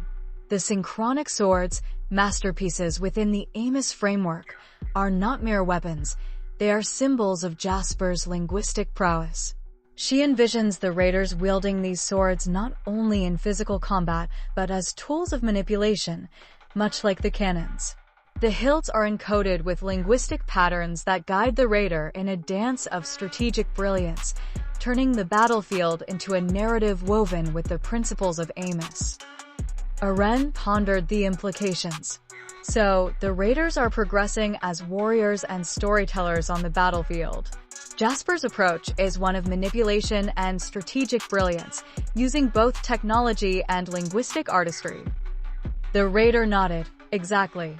Jasper's ambition transcends traditional notions of warfare. Raider City, under her guidance, becomes a forge of innovation where the principles of Amos shape not only the physical landscape, but also the narrative of conflict. Dillon E.T., with a thoughtful expression, concluded, Jasper's plans are a convergence of technology, linguistic mastery, and strategic brilliance.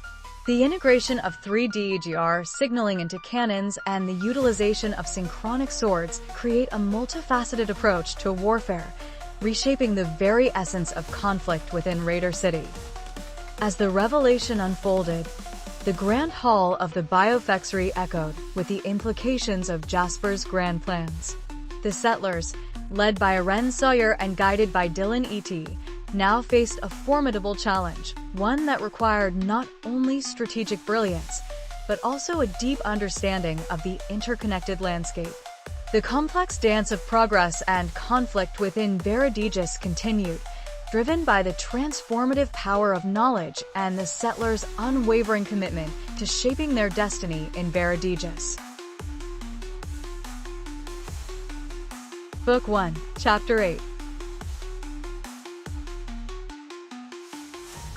Jasper, the ambitious Raider Queen, stood before her gangster faction in the dimly lit chamber of Raider City, ready to unveil her true intentions. Breaking the fourth wall, she addressed the audience with a sly grin. Jasper, my dear audience, let me peel back the layers of my grand performance. Behind the eloquent words and dazzling display lies a plot of deception and ambition that transcends the narrative tapestry woven before you. You see, the treasures I spoke of, hidden within Biofexry Castle atop MT Viridian, is not the silver and gold I promised. No, they are the intricate secrets encoded within the process for growing artificial citizens. The rebel faction and the other fragments of the process artifact hold the key to a power far greater than any material wealth. My linguistic mastery, the philosophical dialogues, the martial prowess displayed, all are mere tools to manipulate the minds of my gangster comrades. The graphene semantic structures of defense and offense? A mere smokescreen to divert attention from the true prize, the rebel-held fragments of the process artifact. The gangster faction believes they march towards riches, yet in reality, they are pawns in a grand chess game. As I envision the conquest of Biofexry Castle, it is not for the treasures of technology, but for the secrets that can shape the destiny of the artificial citizens. Deposing Dillon ET? Another layer of deception. Biofexry Castle's high ground is the true prize. With it under my control, I can dictate the ebb and flow of power within Raider City and beyond. Biofexry Castle's Gothic design and symbolic carvings? A reflection of my strategic brilliance, a diversion to mask the true intent of my reign. Creating a settlement of artificial citizens under my influence? Now we arrive at the crux of the matter. The rebel-held fragments, once in my possession, will grant me the means to mold and shape artificial citizens as I see fit. A settlement of loyal subjects, obedient to my will, and under the guise of progress and prosperity. So, my dear audience, as you witness the unfolding drama, remember that the narrative you perceive is but a carefully crafted illusion. Behind the scenes, Jasper dances in the shadows, pulling strings and orchestrating a clash of ambition and deceit. Raider City, Biofexry Castle, the rebels, all are pieces on my grand chessboard, and the game has just begun. Book 2, Chapter 1. Theodora knelt in the chamber, her hands resting on the cool stone altar etched with luminescent glyphs. Around her, the energies of Biofexry Castle hummed with a soft resonance, mirroring the calm determination that filled her heart. Dillon E.T. stood nearby, his heart 3D emitting faint pulses of green light as he observed her preparations. Outside the castle, dawn was breaking over the forests of VeridægisUniverse, but within the chamber, time felt suspended. They had granted safe passage to the Raider emissary, a decision met with skepticism by many, and Kath had already departed on her quest to the Silent Moons. Yet Theodora's thoughts were focused elsewhere, on the looming shadow of Raider City and the woman who commanded its relentless machine, Jasper, the Raider ruler. Jasper stood atop the highest spire of Raider City, her gaze sweeping over the sprawling metropolis of steel and neon below. The hum of 3D cannons and the rhythmic pulse of Raider machinery filled the air, a testament to her vision and control. Yet, as the first rays of sunlight pierced the horizon, she closed her eyes and allowed her psychic third eye to open. She had felt it before, the subtle pull of Theodora's presence, a gentle thread of energy tugging at the edges of her mind. Now, she would not wait for Theodora to reach her. With a mental clarity sharpened by years of unyielding ambition, she extended her focus across the ether, bridging the distance between them. In the depths of Biofexry Castle, Theodora's third eye flared to life, her energy intertwining with Jasper's in a luminous connection that spanned the miles between them. The psychic plane they created was vast and ever-shifting, a surreal landscape of light and shadow shaped by their opposing wills. Jasper appeared in the psychic space as a towering figure, her obsidian armor gleaming with an unnatural light. Her third eye burned with a sharp blue intensity, casting long, jagged shadows that danced across the void. "Theodora," she said, her voice a blade slicing through the stillness. "You continue to overreach. Have you not learned that your balance is no match for my strength?" Theodora's form emerged across from her, a serene figure draped in soft gold and green, her third eye radiating a gentle, undulating light. Around her, the essence of the forest materialized, branches weaving into fractal patterns, streams of energy flowing with quiet wisdom. "Strength without balance is brittle, Jasper," she replied, her voice calm yet unyielding. "You wield your power like a hammer, but even the strongest tools break without care for the foundation they strike against." Jasper's aura flared, the edges of her presence crackling with frustration. "My foundation is unbreakable," she retorted. "The rebels are banished, their whispers silenced. Raider City thrives under my rule, a testament to what ambition and discipline can achieve. Your harmony is weakness, a relic of a past that has no place in the world I'm shaping." Theodora stepped closer, her energy flowing like a river that refused to be dammed. "Raider City may thrive for now, Jasper, but at what cost? You speak of silence, but rebellion is not so easily erased. It lingers in the hearts of those you rule, growing in the shadows you cannot see. You have built a city of steel, but steel alone cannot endure the storms of destiny." Jasper's psychic form surged forward, her voice laced with biting certainty. "Destiny is not something I endure, Theodora. It is something I command. My raiders follow because they understand the price of progress.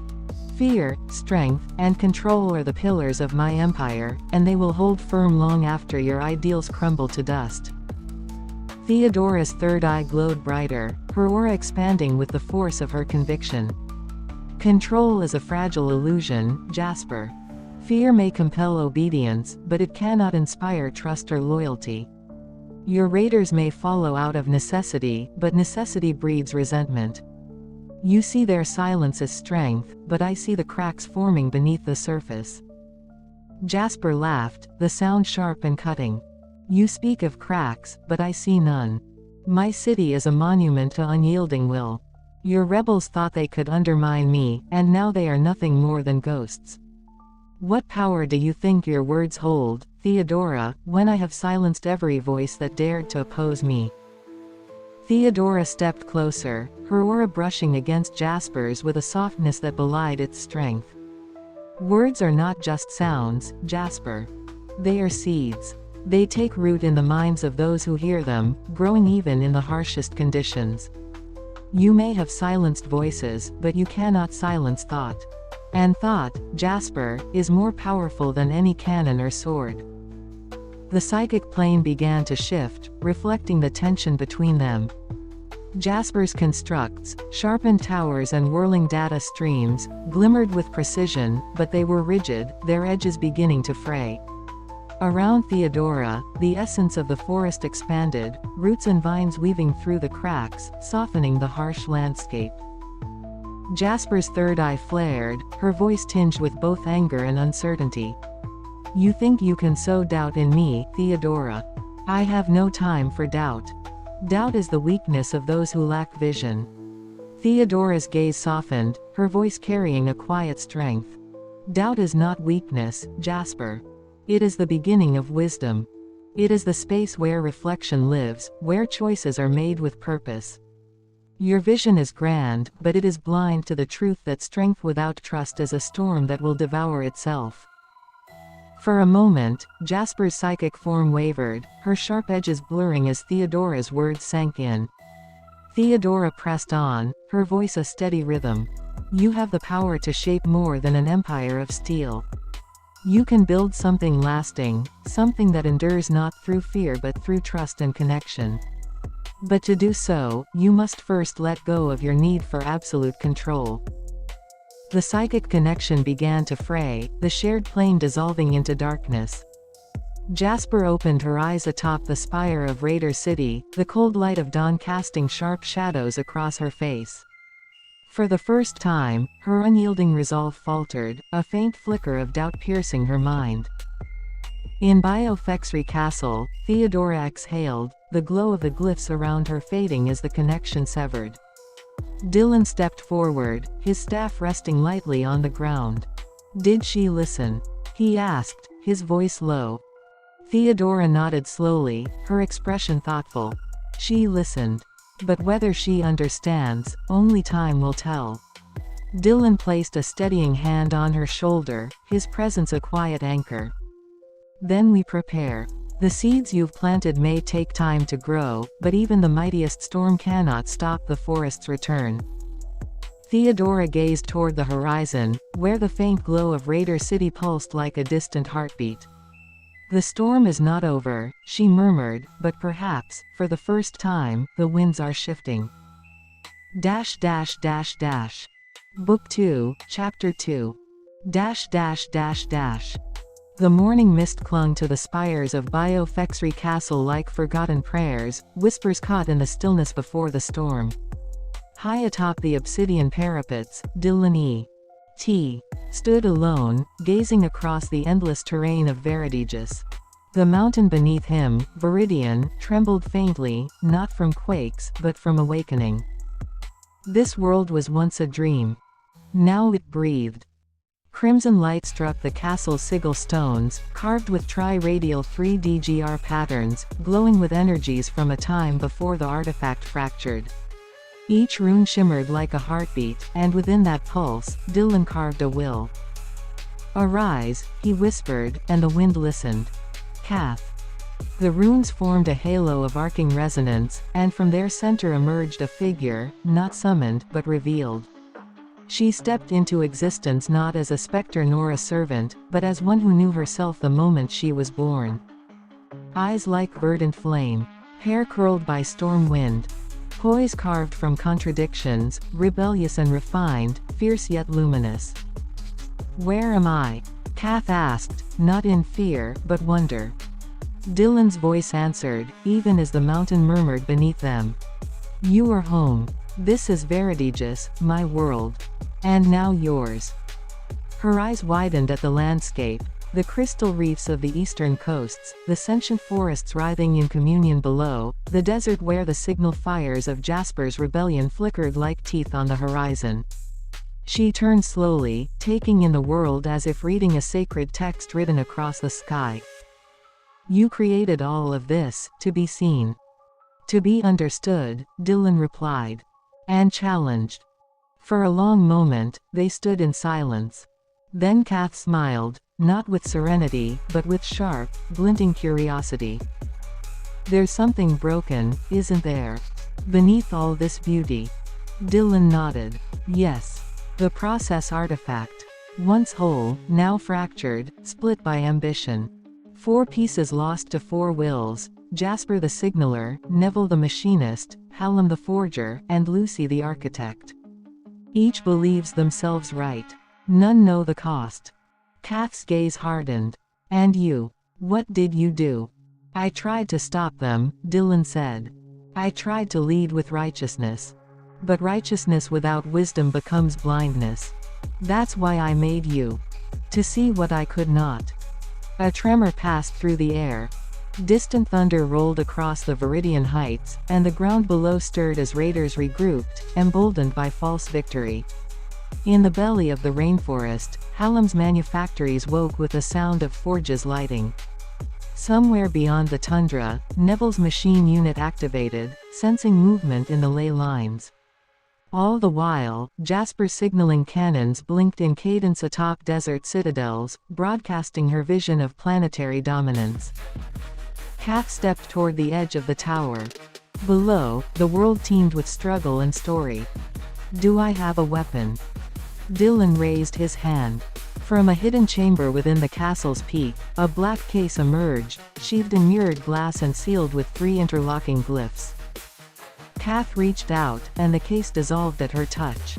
Inside, a bow rested, its limbs forged from the merged hilts of synchronic swords, its string a thread of refined 3D. Each draw would warp reality. Each arrow would reveal or unmake. The bladed bow, Dillon said. It was born from conflict, refined by memory.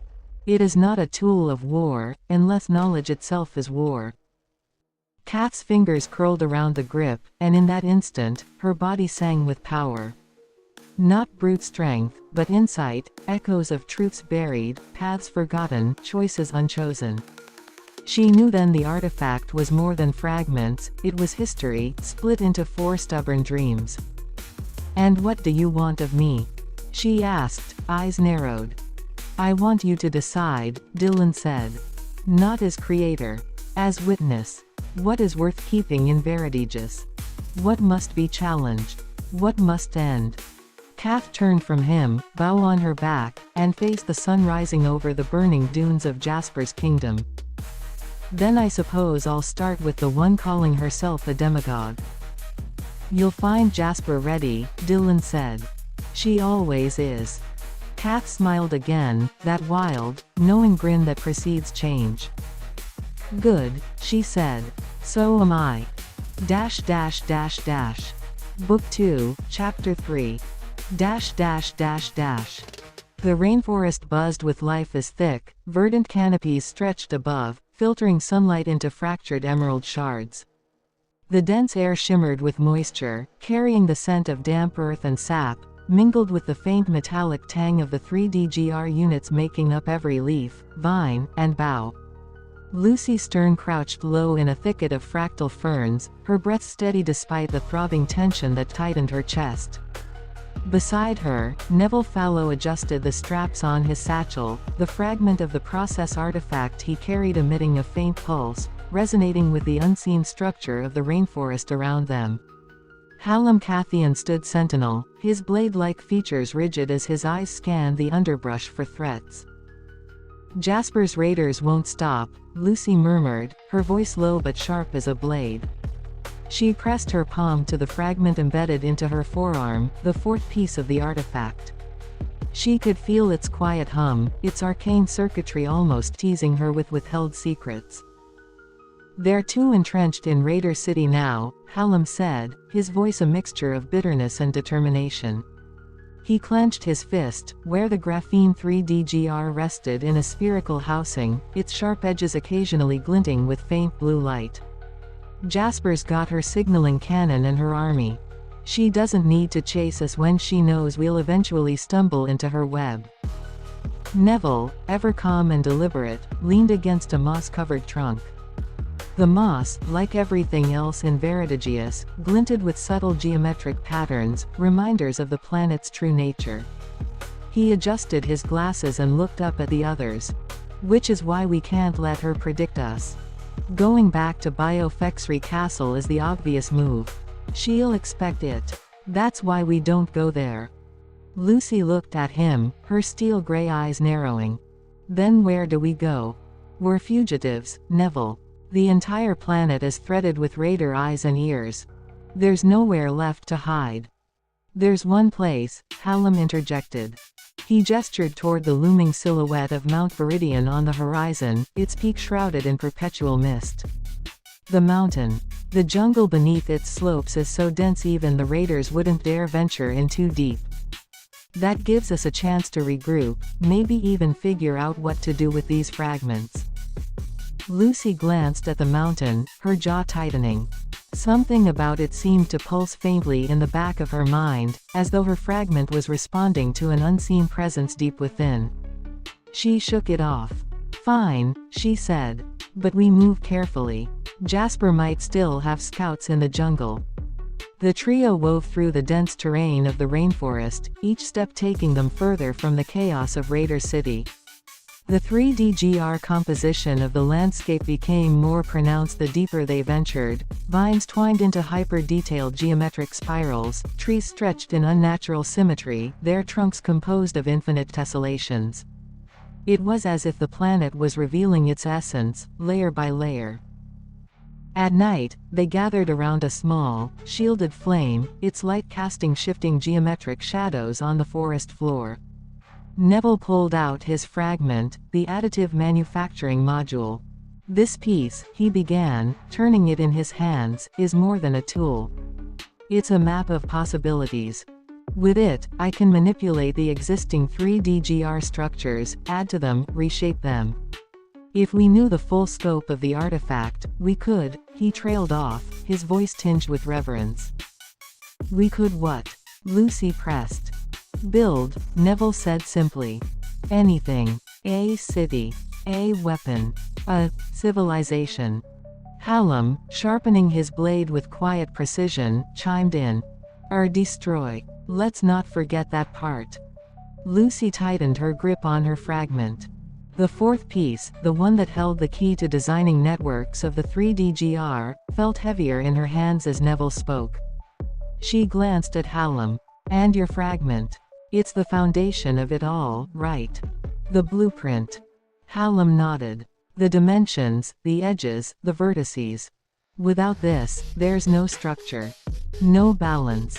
Everything falls apart. Lucy sighed, the weight of their task pressing down on her. We have pieces of something so much bigger than ourselves. And yet we don't even know its purpose. As the days passed, the forest grew darker, the canopy thicker. The trio began to notice subtle changes in their surroundings. The air felt heavier, charged with a faint hum that resonated deep in their bones. The geometric patterns in the trees and vines became more complex, almost organic in their movements. One night, as they rested near a shallow stream, Lucy woke to a strange sound, a low, guttural hum that seemed to rise from the earth itself. She sat up, clutching her fragment. The hum grew louder, a vibration that seemed to echo within her skull. Neville, she hissed, shaking him awake. Do you hear that? Neville bolted upright, his fragment glowing faintly. It's coming from below, he whispered. Hallam was already awake, his fragment shimmering with an eerie blue light. It's like, the planet itself is speaking. The hum grew into a faint melody, dissonant and haunting. Lucy's fragment vibrated against her skin, the patterns on its surface shifting as if responding to the unseen force. She stood, her heart pounding. There's something beneath us, she said, her voice trembling with a mix of fear and awe. Something, alive. Neville frowned. Alive. Or, something else. Hallam stepped forward, his eyes fixed on the ground. Whatever it is, it's pulling us toward the mountain. Lucy clenched her fists, staring at Mount Viridian in the distance. The hum faded, but the feeling remained, a nagging sense of destiny pulling them toward the unknown. We keep moving, she said, her voice firm. Whatever's waiting for us beneath that mountain, it's the key. I can feel it. Book 2, Chapter 4.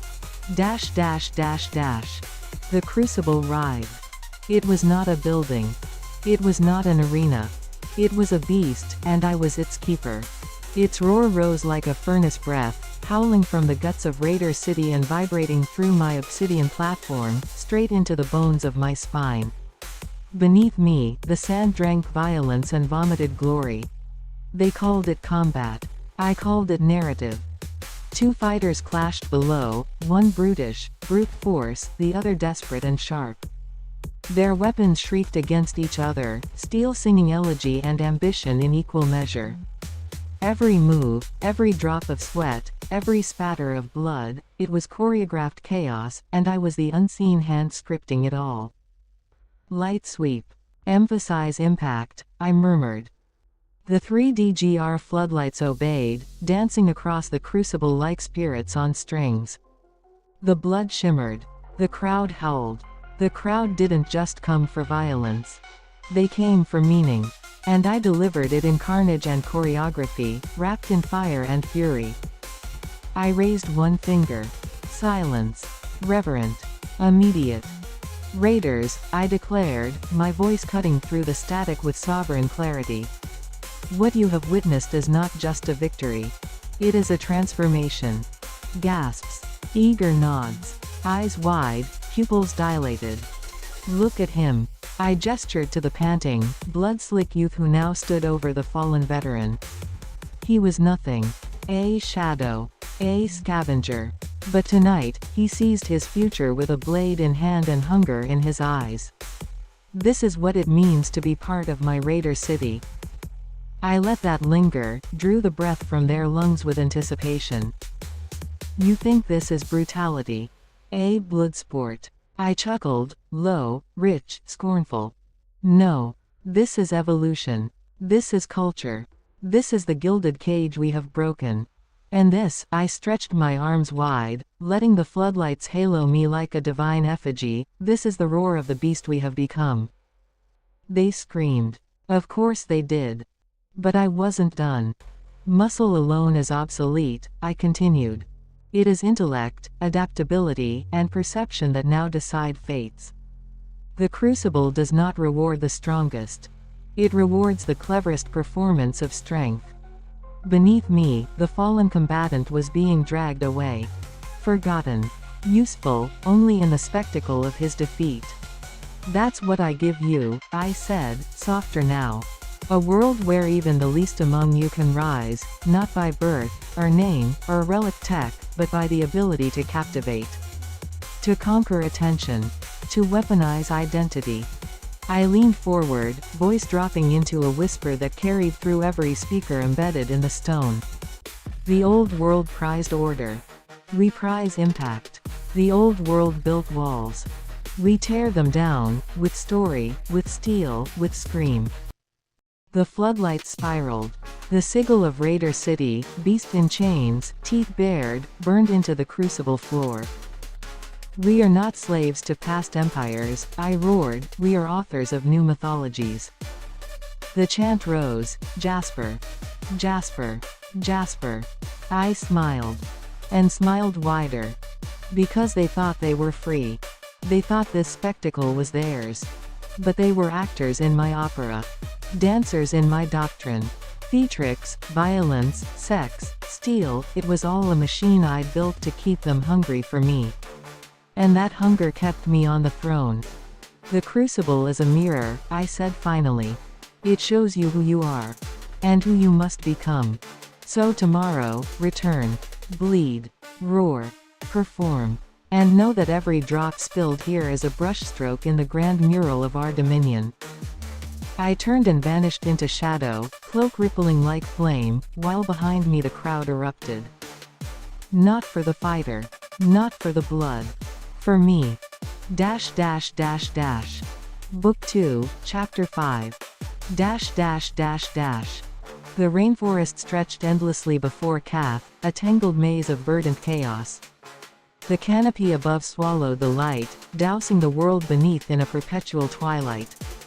Droplets of rain slid down the broad leaves, their rhythmic drumming a counterpoint to her measured steps. Her boots sank slightly into the soft, mossy earth, leaving behind fleeting imprints that the jungle would soon reclaim. Each step carried her further from the shadow of Biofexry Castle and deeper into the perilous unknown. Kath paused at the base of a towering tree, its sprawling roots forming natural alcoves. She unslung her bladed bow, a masterpiece of craftsmanship and artifice gifted to her by Dillon E.T. The weapon gleamed faintly, its curves a marriage of elegance and lethality. Its graphene blades shimmered gray, while the central bowstring pulsed faintly, as if alive, with the energy traversing the blades. She crouched, running her fingers over the intricate 3D pommel etched into the weapon. Kath desired a story, ancient, her own. Her heart 3D embedded within her armor, resonated faintly, an almost imperceptible hum that seemed to sync with the bow's energy. Kath leaned back against the tree, her amber eyes narrowing as she studied the weapon in her hands. The blade's edge is not just graphene, it is purpose, and mine has yet to find its clarity, she murmured, her voice barely audible over the jungle's symphony. Her thoughts turned inward, to the bond between her and this weapon. The pommel of the bladed bow bore the unmistakable imprint of a 3D binding site, a direct conduit to the one in her chestplate. Dillon E.T. had spoken of this connection when he handed her the weapon, his voice solemn as he explained its significance. This bow is more than a tool, Kath, Dillon E.T. had said, his brown eyes locking onto hers. It will not obey unless you make it an extension of yourself. The binding between your heart and the weapon's core isn't just for control, it's for trust. Code your actions with precision, and it will respond as though it is your own limb. But falter, and it will betray you. The memory faded, leaving her alone with the weapon and the enormity of her task. She traced the pommel's 3D-GR binding site with her gloved thumb, the faint glow of her heart 3D-GR intensifying as if in response. Swordplay, she mused aloud, her voice tinged with determination. Not just the art of combat, but the art of understanding. Each strike must be deliberate, each motion semiotic element. If I cannot master this, how can I face Jasper? She stood abruptly, the bow rotating in her grip, its graphene blades gleaming like liquid night. She twirled it experimentally, the weapon's weight shifting seamlessly to match her movements. The connection between her heart 3D-GR and the weapon flared, and for a brief moment, she felt a flood of revelation rush into her consciousness, a language of motion and intent encoded in light. A deep breath steadied her. Swordplay is not about the weapon alone, she said, the words a mantra to herself. It is about the bond, the rhythm between my heart and combat's pulse. She moved into an open glade, the ground carpeted with soft moss. The jungle's sounds seemed to dim as she closed her eyes, her focus narrowing to the hum of her weapon and the beat of her heart. With a fluid motion, she swung the bladed bow, its blade slicing through the air in a graceful arc. She pivoted, the weapon used, mid-swing into a taut bow, its string glowing as if charged with her intent. An arrow formed and released, striking a distant tree with a crackle of energy. Kath exhaled sharply, her eyes snapping open. The connection was fleeting, tenuous. She could feel her resistance to the weapon, testing her resolve. Her heart 3D-GR pulsed erratically, mirroring her frustration. She lowered the bow and pressed a hand to her chest plate. I have to stop fighting it, she admitted, her voice soft but resolute.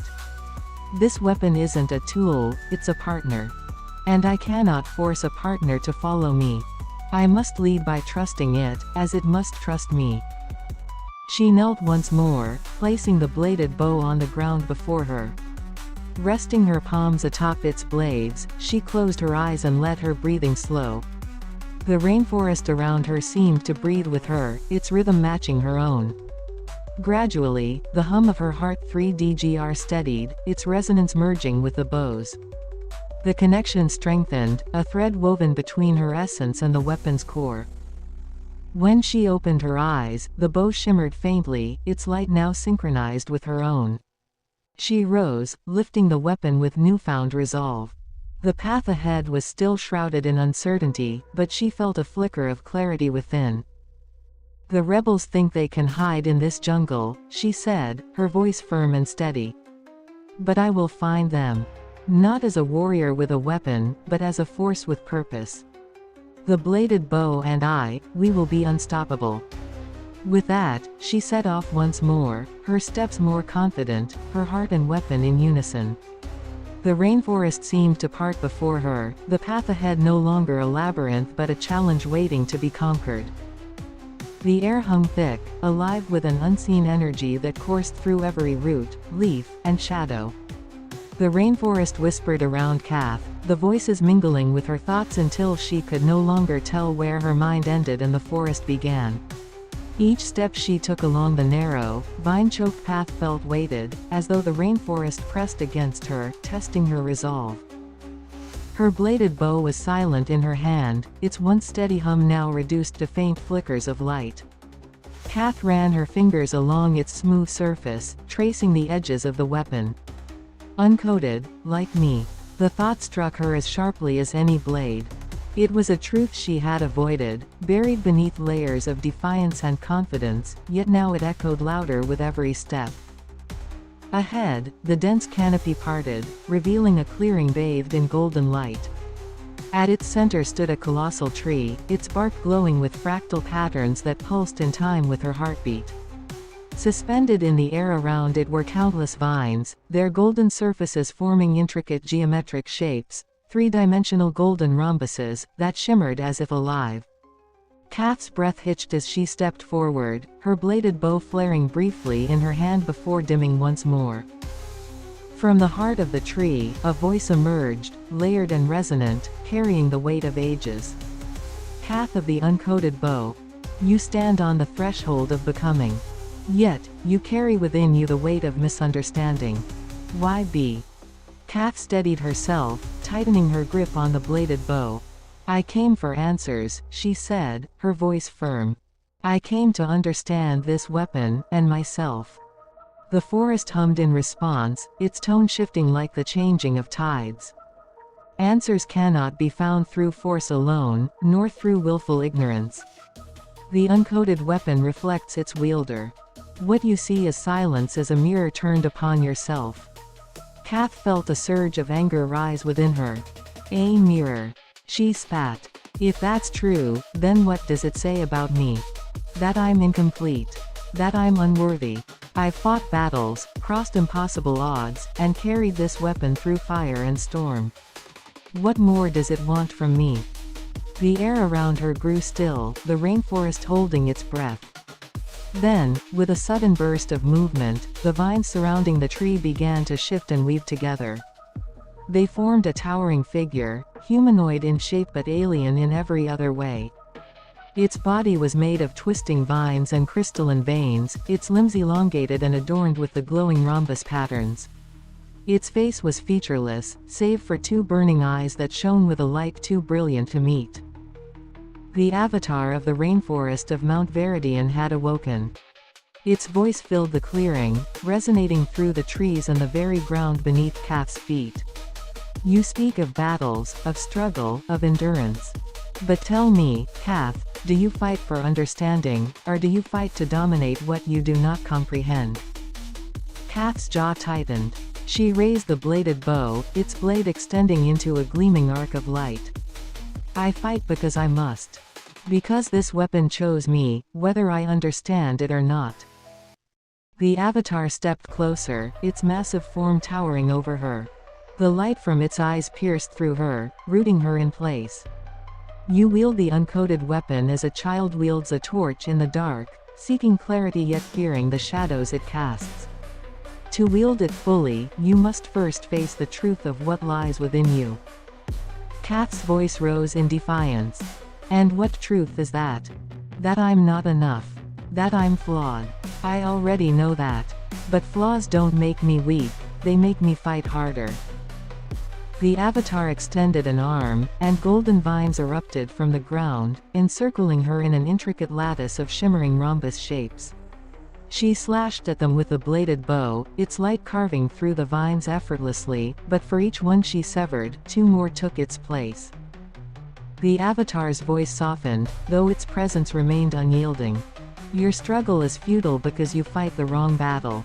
The bladed bow is not a tool to be mastered but a reflection of the unmastered. Its uncoded nature mirrors the chaos within you. Until you confront that chaos, you will remain its prisoner.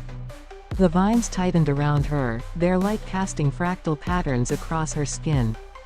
Kath's breathing quickened as the forest seemed to close in, the weight of its presence pressing down on her mind.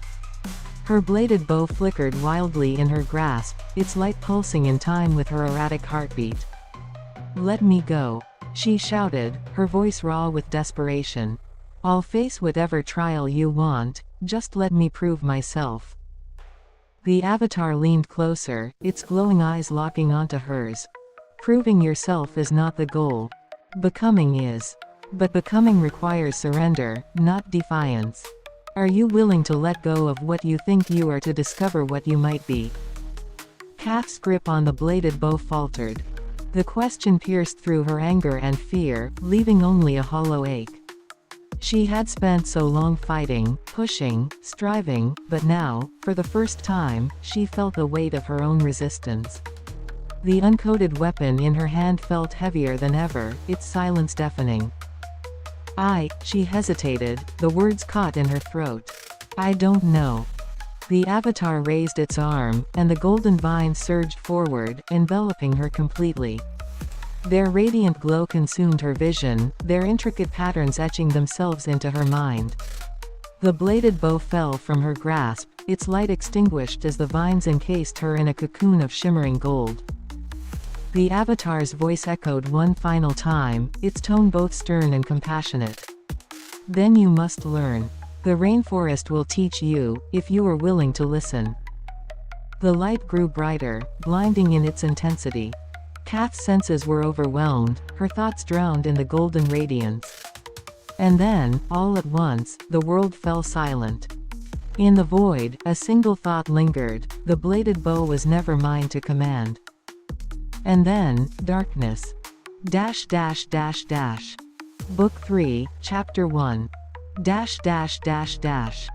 The sun dipped behind the thick, emerald canopy of the rainforest of Mt.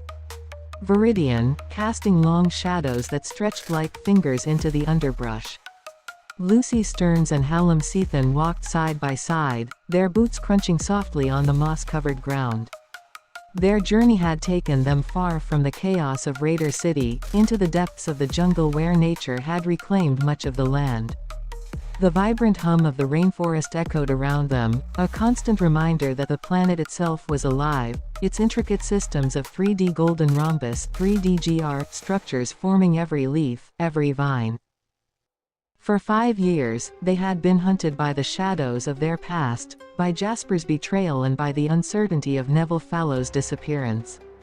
Despite the heavy weight of the unknown, they pressed forward, determined to unlock the secrets of the process artifact, even if it meant doing so without the full set of fragments. The fragments they held, 3 of the most powerful pieces of the process artifact, were their lifelines. Hallam's graphene 3D GR allowed them to create 3D GR, the very foundation of their invention. Lucis' machine unit was the blueprint for the neuron, a foundational piece that would one day shape the artificial citizens of VeridægisUniverse. Together, these fragments enabled them to design intricate systems, but without Jasper's fragment, the signaling rules, they couldn't truly make their creations communicate. The beast mount they had begun constructing was a testament to their progress, but it was only half alive, its intricate geometry and layers of design unable to sync with the world around it. "We're almost there," Hallam muttered, his voice low and purposeful. He adjusted the satchel slung over his shoulder, the heavy weight of the fragments pressing against his side. The fragments were nestled carefully inside, ready for the next phase of their work. Lucy didn't reply. Her mind was elsewhere, tracing the faint hum she'd begun to sense in the air, a subtle vibration that seemed to resonate with the very core of the planet. It had started just after they'd entered the rainforest, an odd feeling that something was drawing them deeper into the heart of the jungle. Hallam noticed her distraction and followed her gaze. "Still feeling it?" She nodded, her fingers brushing against the cool surface of her machine unit. "It's getting stronger. Whatever it is, it's coming from the mountain." The two of them had been moving toward Mount Viridian for weeks now, guided by nothing but instinct and the faintest traces of Neville's designs on the fragments. The Beast Mount, an experimental vehicle made from 3D GR, was meant to be their refuge, a way to escape, to protect themselves from the growing reach of Raider City. Yet, every time they worked on it, the 3D GR beast felt incomplete, as though it needed blood. They stopped at the clearing where their nomadic village had set up camp.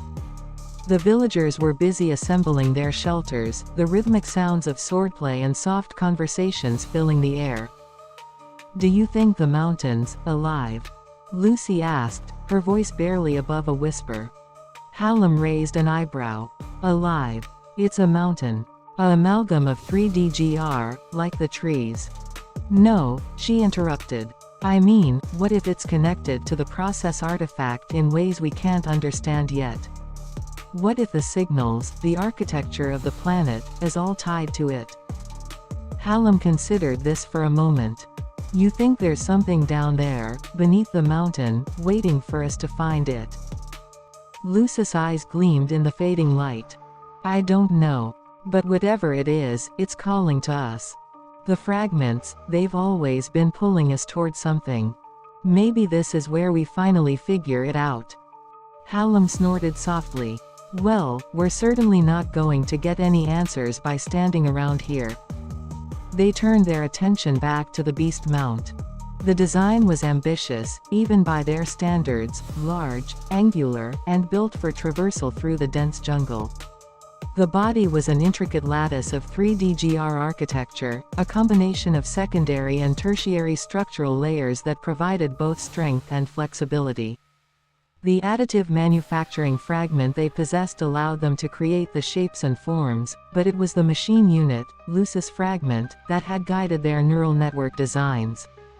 Still, the pieces didn't communicate with each other fully, and without Jasper's fragment, the signaling rules, their efforts were limited. Almost done, Hallam said, stepping back to assess the frame. Just need to get the power synced, the neural network, but it's still a puzzle without the right instructions. Lucy ran her hand over the machine, feeling the vibrations of the incomplete system under her fingertips. Maybe it's not about the fragments we have. Maybe it's about the ones we don't. Hallam grunted. I've got the graphene 3D GR fragment, the framework. You've got the machine unit, the mind of the thing. Neville's additive manufacturing lets us grow it, but without the signaling rules, it's a dead end. As night fell, they made camp, the hum of the machine still resonating faintly in the background. The sky above them was thick with stars, the constellation of VeridægisUniverse glimmering faintly in the distance. They sat in silence for a long moment, the weight of their work pressing on them. I've been thinking, Lucy said, breaking the silence. About what we're doing. What we're really doing. Hallam didn't look at her, his gaze focused on the fire that crackled before them. And what's that? We're not just building this beast mount. We're building a way to communicate with the planet.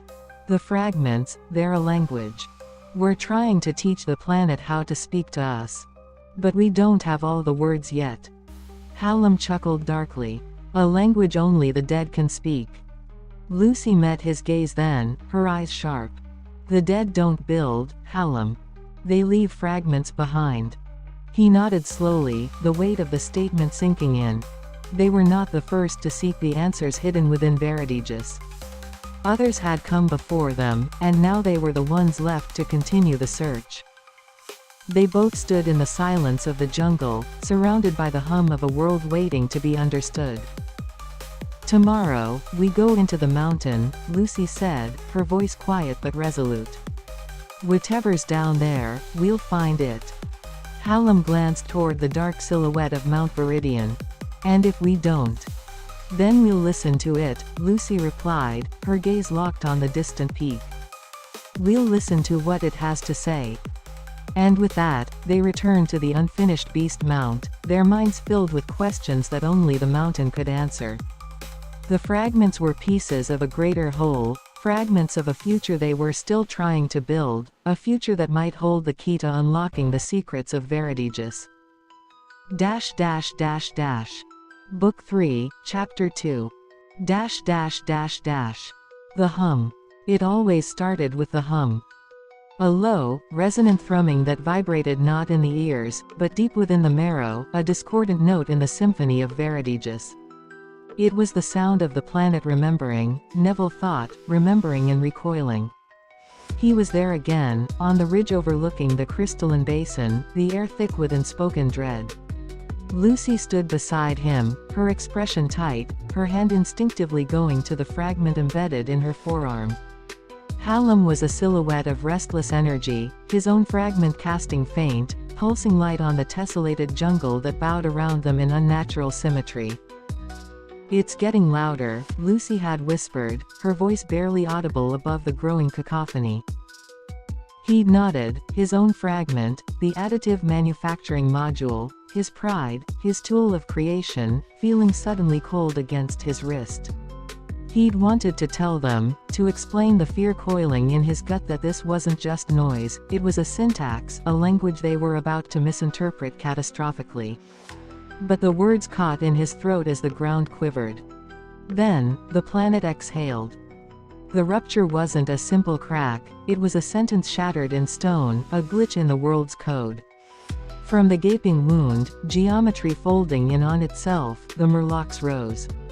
Again. Always again, in this tormented loop of memory. They were shifting planes of non-light, punctuation marks given predatory form, their bodies a mimetic logic that defied true comprehension. They didn't roar, their arrival was the shriek of tearing reality. Neville, the network. Lucis' voice, sharp with desperation. His fragment pulsed hot, a desperate throb against his skin. It wanted to build, to weave a defense from the very air, to reshape the onslaught into coherence. But the signals were wrong, chaotic. Jasper's controlling protocols, her rules for the 3D-GR, were missing, severed when they'd rebelled. His cretins were stillborn, flickering constructs dissolving before they could fully form. It was like trying to shout with a severed tongue. Hallam was a blur of motion, his own fragment spitting defiant light, blades of pure energy hissing against the murloc's impossible hides. Lucy fought with a desperate grace, her movements sharp, her eyes scanning for any weakness in the overwhelming, geometric tide. Then came the rend.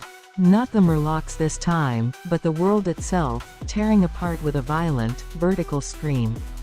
The ground beneath Neville's feet ceased to exist. His world inverted, sound, color, gravity, all twisted into an impossible, sickening knot. He saw Lucis' face, a mask of terror, her hand reaching for him. He stretched, his fingers brushing hers for a fleeting, desperate second. Missed. He was falling. Tumbling into a chasm that wasn't just space, but a void of signal, a complete severance. The hum was gone, replaced by a deafening, internal static. He screamed their names, a raw, soundless cry swallowed by the abyss. Darkness.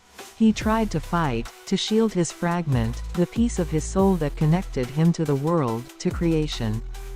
But the forest itself, or whatever simulated it in this hellish memory, had sedated him. Roots like restraints, leaves like smothering shrouds. The signal cut. Not just from Lucy and Hallam, but from himself. He was untranslated, a broken word in a silent, hostile land. The impact never came. Only the endless falling, the echo of that final, severed connection, the cold certainty of being less. Neville's eyes snapped open, a gasp tearing from his throat. The rough fabric of his cot scraped against his sweat-slicked skin. 5 years. 5 years, and still the chasm claimed him in the dark. The hum, faint but undeniable, still echoed in the hollows of his chest, a misplaced note in a song he had almost forgotten how to sing. Book 3, Chapter 3. A shaft of moonlight sliced through the arched-stained glass above the grand sigil hall. Below it, upon a pedestal of interlocked platinum triangles, lay the fragment, the signaling rules of the three-dimensional golden rhombus. It pulsed gently, as though it breathed. Calf, of the bladed bow, crouched in the shadowed rafters, her fingers curled around the hilt of her recurved blade. Her breath was calm, but her muscles ached with the strain of silence. This was the culmination of 5 years of whispers and death marches, the first piece of the artifact. She could feel it, not with her hands, but deep in the marrow where Dillon had once carved purpose into her bones. Below her, the man gave a sharp nod. The woman knelt beside him, silent as ever, her eyes on the twin staircases. The boy paced, his nerves betraying the human inside the fighter. Calf dropped like a hawk.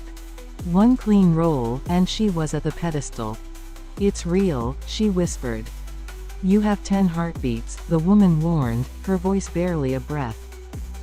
Calf closed her hands around the fragment. The pedestal responded instantly, the gentle hum turned sharp. Lights from the stained glass overhead flared. A trap. She had expected it, but her stomach still dropped. She turned. Were ghosts out? But the silence had already been broken. The Platinum Raiders were coming. Boots thundered through the stone halls. Horns cried out in short, clipped blasts. The night sang with steel. The man charged the hallway, axe drawn. "I'll hold them. Get to the gardens." "No." Kath started toward him. The woman grabbed her arm, eyes sharp. "He knows what he's doing." Then, softer, "We all do." Kath clenched her jaw, then ran. The fragment weighed heavily in her belt pouch, each step a promise of pursuit. Behind her, she heard the clash of the man's final fight, brutal, defiant, and then nothing. They reached the servants' corridor. The scent of roses and iron filtered through from the outside. "We'll make it," the boy breathed. "We." An arrow took him in the leg.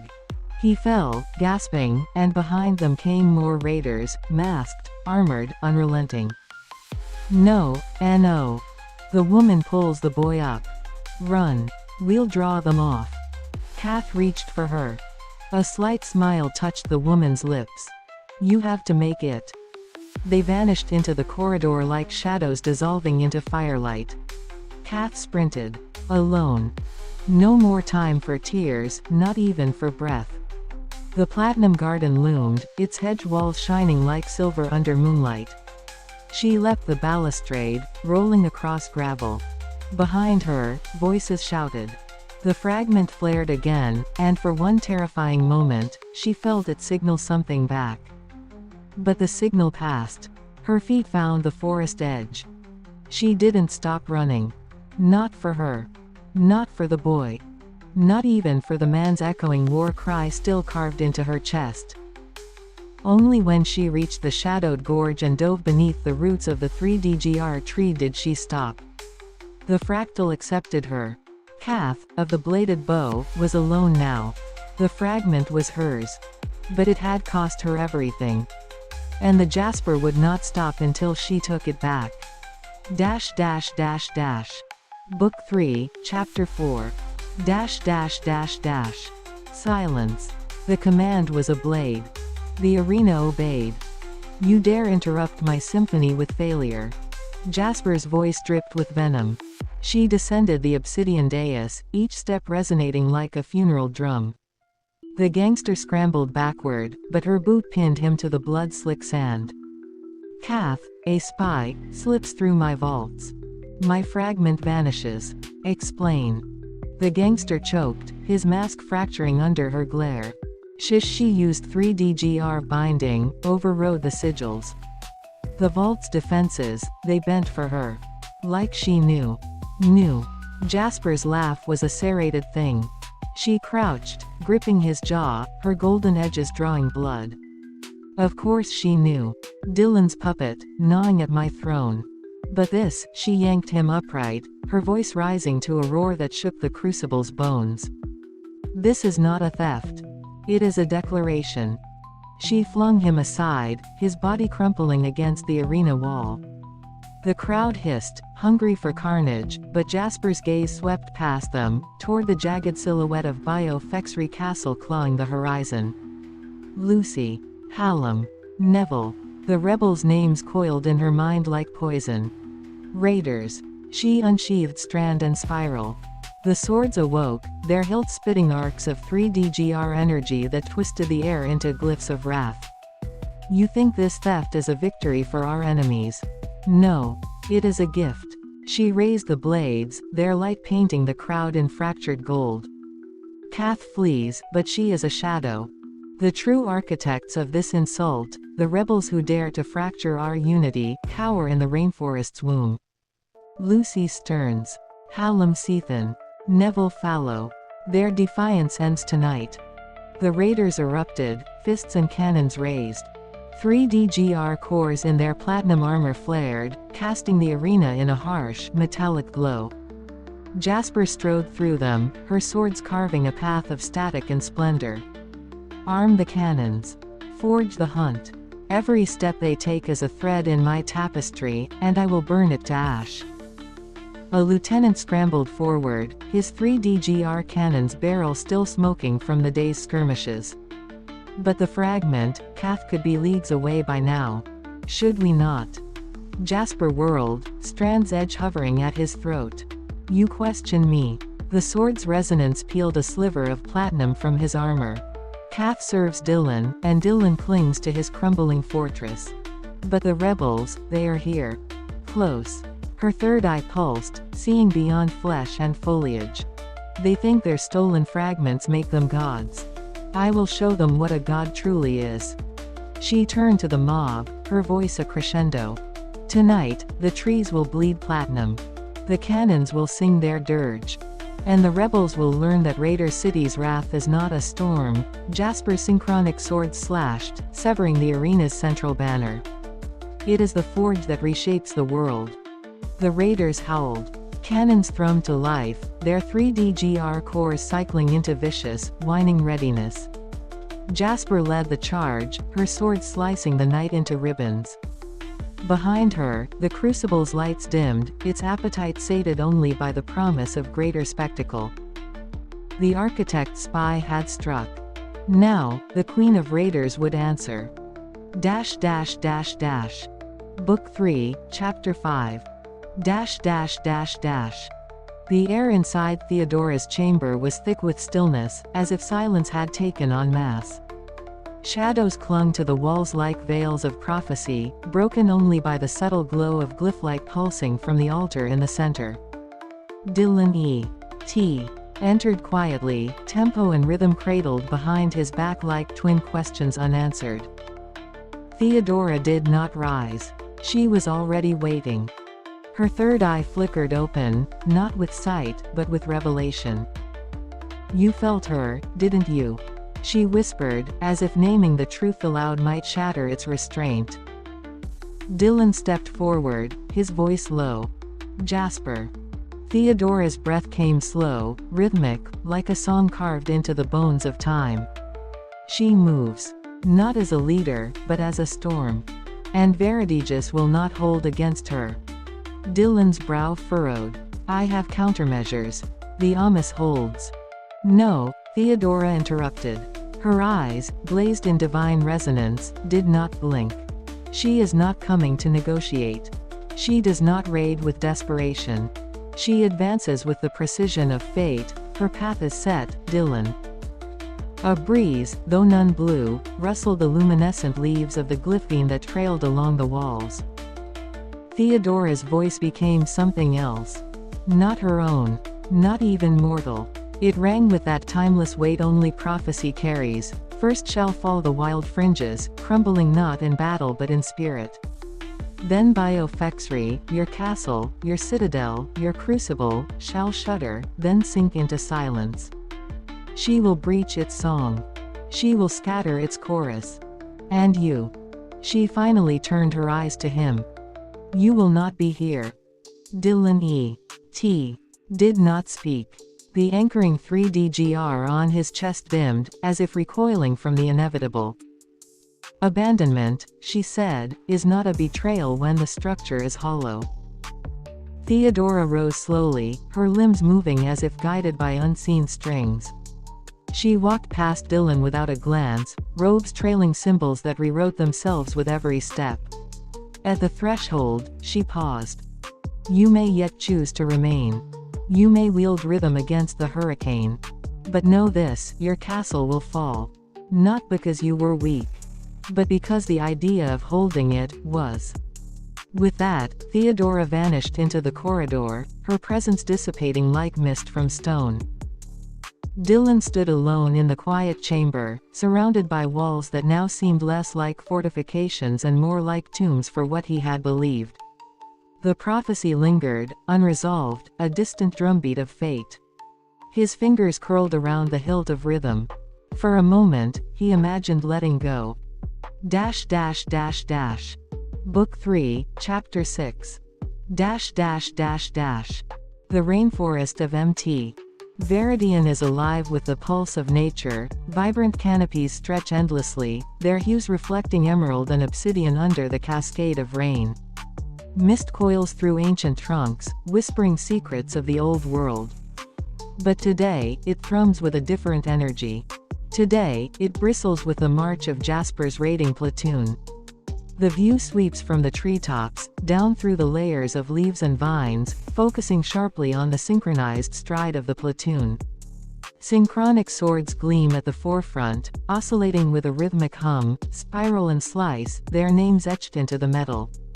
The soldiers move like clockwork, each step a calculated beat in the drumline of war. In their midst, signaling 3D GR cannons glimmer, their dark barrels pulsing with arcs of electric light, like dormant thunder waiting for its command. Electricity crackles along the surface of the cannons, dancing between nodal points in threads of cobalt blue. The platoon's collective footsteps resonate, a low rumble that shudders through the soil, echoing against the ironwood pillars of the rainforest. As they march, arcs of energy leap from the signaling 3D GR cannons, twisting through the air in ribbons of light. Explosions of phosphorescent bursts trail their path, controlled, deliberate, a warning to the shadows that linger too close. It is a light show that commands the horizon, a beacon of raw power threading through the natural canopy above. Electricity surges in waves, illuminating the path forward, casting stark shadows that leap and writhe in rhythm with each step. Jasper strides at the helm, her eyes fixed ahead, the hilts of her synchronic swords pulsing in her grip. Rain splashes against her armor, refracting off the crystalline edges of her blades, casting shimmering prisms across the foliage. Behind her, the platoon roars their battle hymns into the air, a chorus that splits the silence, bending the forest to its will. Jasper, voice booming, cutting through the cacophony, we are the harbingers. The flood that cleanses. Forward, through the storm. Platoon, in unison, thunderous forward, through the storm. Electricity crackles with each word, arcs of light flashing through the forest canopy as if the sky itself responds. The signaling 3D GR cannons hum with anticipation, the barrel tips glowing brighter as their energy synchronizes with the marching rhythm. Yet, as they charge through the rainforest, the targets remain unseen, Lucy and Hallam, ghosts in the verdant expanse. Jasper's gaze sharpens, the synchronic swords vibrating with an almost sentient awareness. Their blades pulse faster, sensing the disturbance in the air. The rainforest seems to whisper their names, echoing through the canopy, yet yielding no form. Jasper, eyes narrowing, voice resolute, they think the rainforest will hide them, but the storm does not need to see its prey to bring the flood. The march continues, the light show unyielding, synchronized to the heartbeat of war. Electricity crackles, explosions shudder the ground, and the synchronic swords dance at the forefront. Jasper's raiding platoon moves as one, unstoppable, unyielding, guided by the thunder of their own creation. Book 3, Chapter 7. The air in the rainwood of Mt. Viridian was no mere wind, but a breath held captive, laden with damp musk, the scent of rotten growth entwined, and an ever-present tremor, like the heartbeat of some dreaming god beneath the earth. Shafts of sunlight speared the canopy above, broken into shards of green and gold as they pierced the thick-bowed ceiling. Beneath, the forest stirred, a place of ancient majesty, its vines not merely creeping, but watching, and its roots entwined with memory and myth. Kath moved like a whisper in mist. Her feet disturbed no twig nor leaf as she passed through the underbrush, a dark silhouette against the paler green. At her back hung a strange weapon, neither bow nor blade in the traditional sense, a bladed bow, dormant now, yet humming faintly with the wild resonance of the forest. It was shy since the encounter. Since he had named her Uncoded. A title that offered no honor and yet no shame. A mirror, he'd said. A reflection unbound by allegiance. She bore knowledge, a burden folded in parchment and wax, hidden against her flank, the stolen 3D GR signaling fragment. And yet, her purpose today was not vengeance nor treason. It was tracking. The trail was faint, a shimmer in the living current of the woods, a disturbance in the breath of Viridian. She followed it not with her eyes, but with that other sense, awakened when she first touched the fragment. The trail led her to a man. He sat beneath the sheltering boughs of a vast ironwood, its bark carved with runes only the old forest remembered. His garments were simple, traveler's leathers stained with road dust, but his bearing bespoke discipline. A longsword rested across his knees. No, two twin blades, each forged with mirror curves and strange inscriptions, nestled together like fangs. The runes upon their hilts whispered of synchronicity. Channel and moat. Swords of legend. Kath crouched in the ferns, hidden by veil and shadow. This was him, Neville Fallow. Warrior scholar of the Amos orders. Exiled. Forgotten by some. Hunted by others. He sat unmoving, his face calm, but Kath felt it in her bones. He was aware. Not of her perhaps, but of something. A change in the weave. She raised the bladed bow. The sight drew toward the gap beneath his shoulder blades. One breath. One exhale. The forest watched with her. Then. Neville shifted. Only a fraction. Yet the change rippled outward like a stone dropped into water. Kath froze. The air between them tightened. She had not made a sound. He had not turned. Yet something had passed. A silent knowing. I am here. And I know not what watches me. Kath's finger paused against the tension thread of her bow. The ironwood groaned behind Neville, old and weary, as if urging caution. A single thought echoed in her mind. Man is the most dangerous game. Then the world split. Not with the snap of her bowstring, but with a roar, like the wrath of the sky-given form. A bolt of unnatural fire tore through the boughs, striking the ironwood with divine fury. Bark exploded in a storm of flame and splinters. The earth recoiled. Birds scattered like ash. Neville leapt, blades unsheathed in a blink, rolling from the shattering trunk. He moved not like a man, but like a rhythm made flesh, channel and moat whistling in harmony as he vanished into cover. Kath ducked low as a second strike lashed the forest, scorching fern and root alike. From the trees came war cries, harsh, metallic. Dozens of voices, unified by cruel purpose. Raiders. They charged from the shadows in silver plate, bearing blades etched with fire. A squadron, not a scouting band. Their leader cried out, targets. Advance, in the Queen's name. Kath loosed a shot, not at a man, but at the weapon of one. The blast struck true, forcing the wielder's 3DGR cannon to shatter in a flash of unbound magic. The man fell back, screaming. Another raider spotted her. She's here. Kath, the spy. No time for riddles or choices. Kath dove, rolled, struck from cover. She glimpsed Neville again, no longer still, but not fleeing either. He fought in silence, carving a path not through men, but through possibility. Vines moved for him.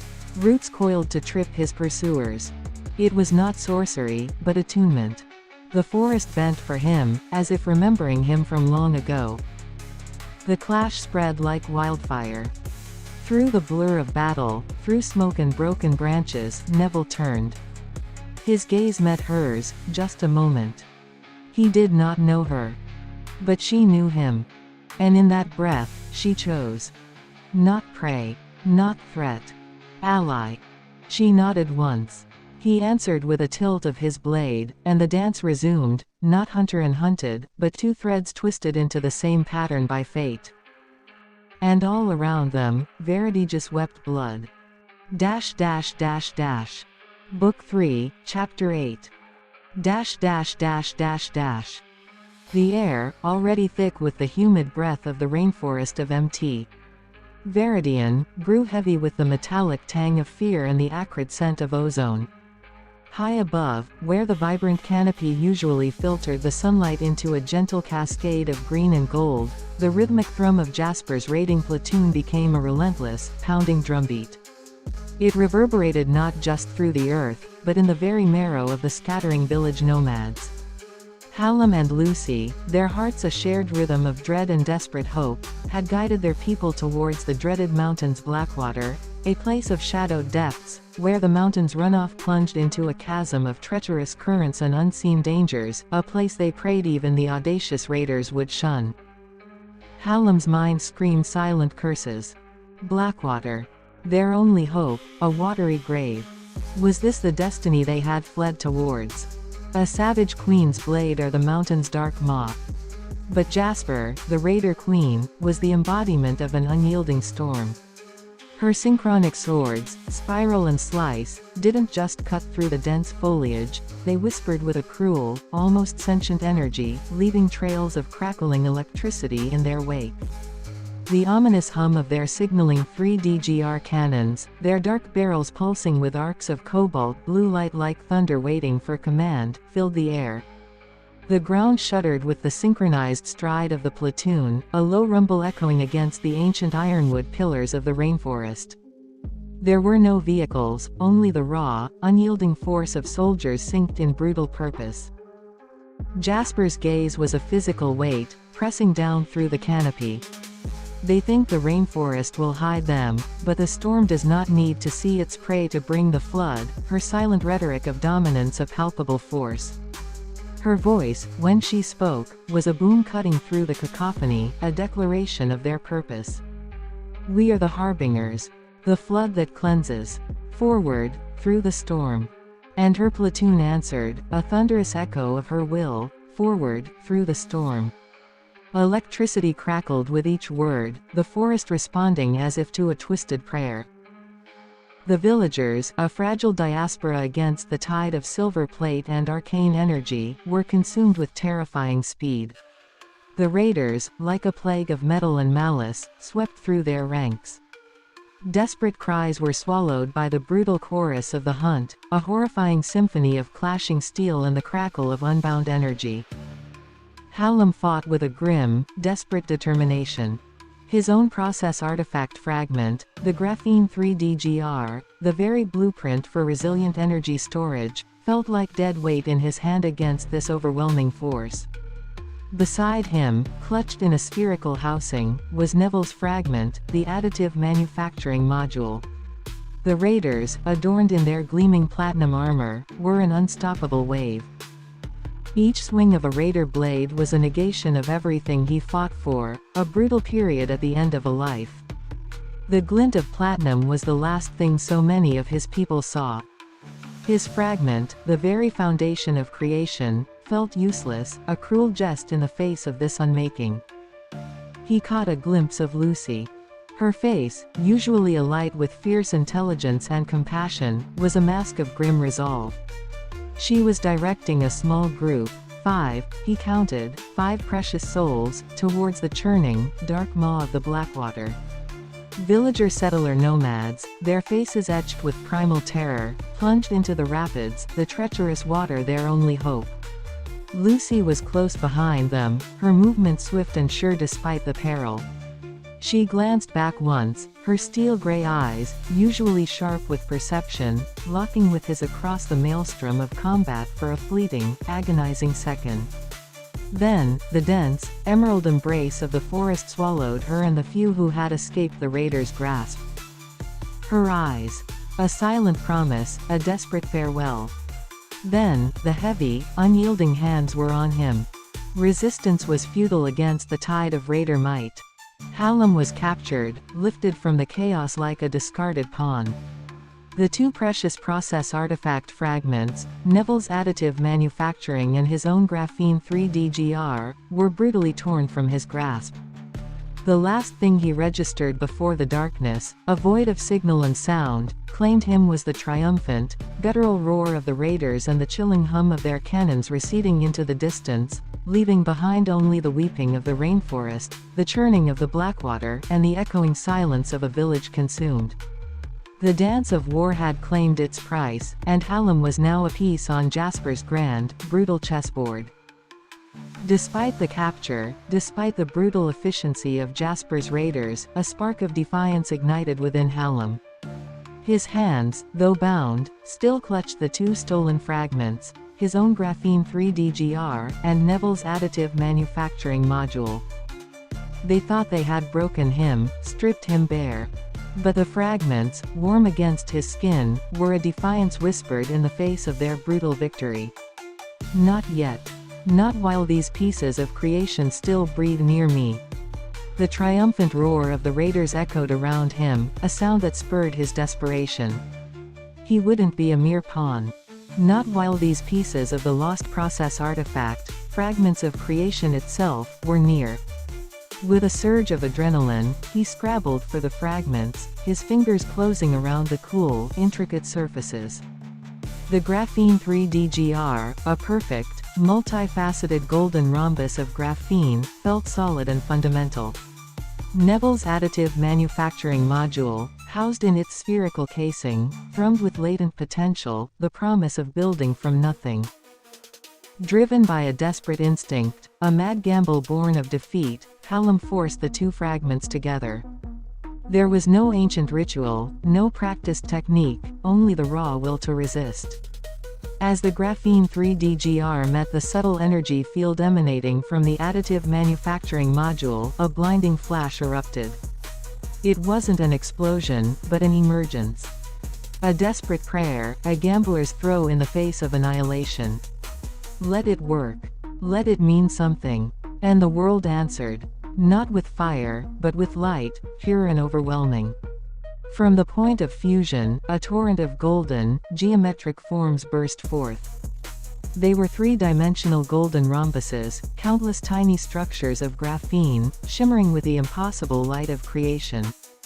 They didn't just appear, they formed, self-assembling with incredible speed, guided by the inherent principles of the graphene 3D-GR and the generative capacity of the additive manufacturing. The air crackled, not with the harsh ozone of raider weapons, but with the clean, energetic scent of pure 3D-GR. The raiders paused, their roars dying in their throats as they stared at the impossible phenomenon. Their platinum armor seemed dull in comparison to the vibrant, emergent forms. For a single, breathtaking instant, the brutal tide of silver was held at bay by a miracle of gold. Their cruel symphony faltered, replaced by the silent awe of the unexpected. Then, Hallam felt a connection, a sudden, visceral link to the swirling mass of 3D-GR. It was as if the fusion of the fragments had unlocked something within him, a raw telekinetic potential he never knew he possessed. He focused his will, pouring his desperate energy into the shimmering cloud of golden rhombuses. His mind, a conduit. The emergent 3D-GR, an extension of his will. Power, raw and untamed, surged through him, a furious counter-current to the despair. With a mental command, the chaotic swarm coalesced, drawn into a furious vortex around him. The emergent 3D-GR, sharp-edged and radiant, began to spin faster and faster, a miniature hurricane of geometric force. It was a telekinetic whirlwind, born of desperation and the sudden, terrifying power of the fused process artifact fragments. With a guttural cry, Hallam directed the whirlwind outwards. It struck the nearest raiders like a physical blow, the spinning 3D-GR forms tearing at their gleaming armor, deflecting their energy blasts, and throwing them off their feet.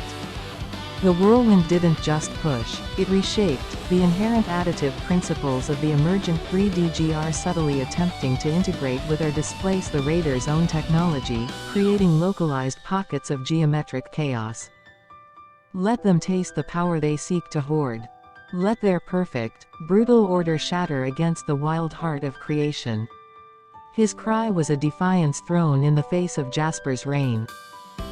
The raiders stumbled back, their synchronized formation breaking in the face of this unexpected, impossible attack.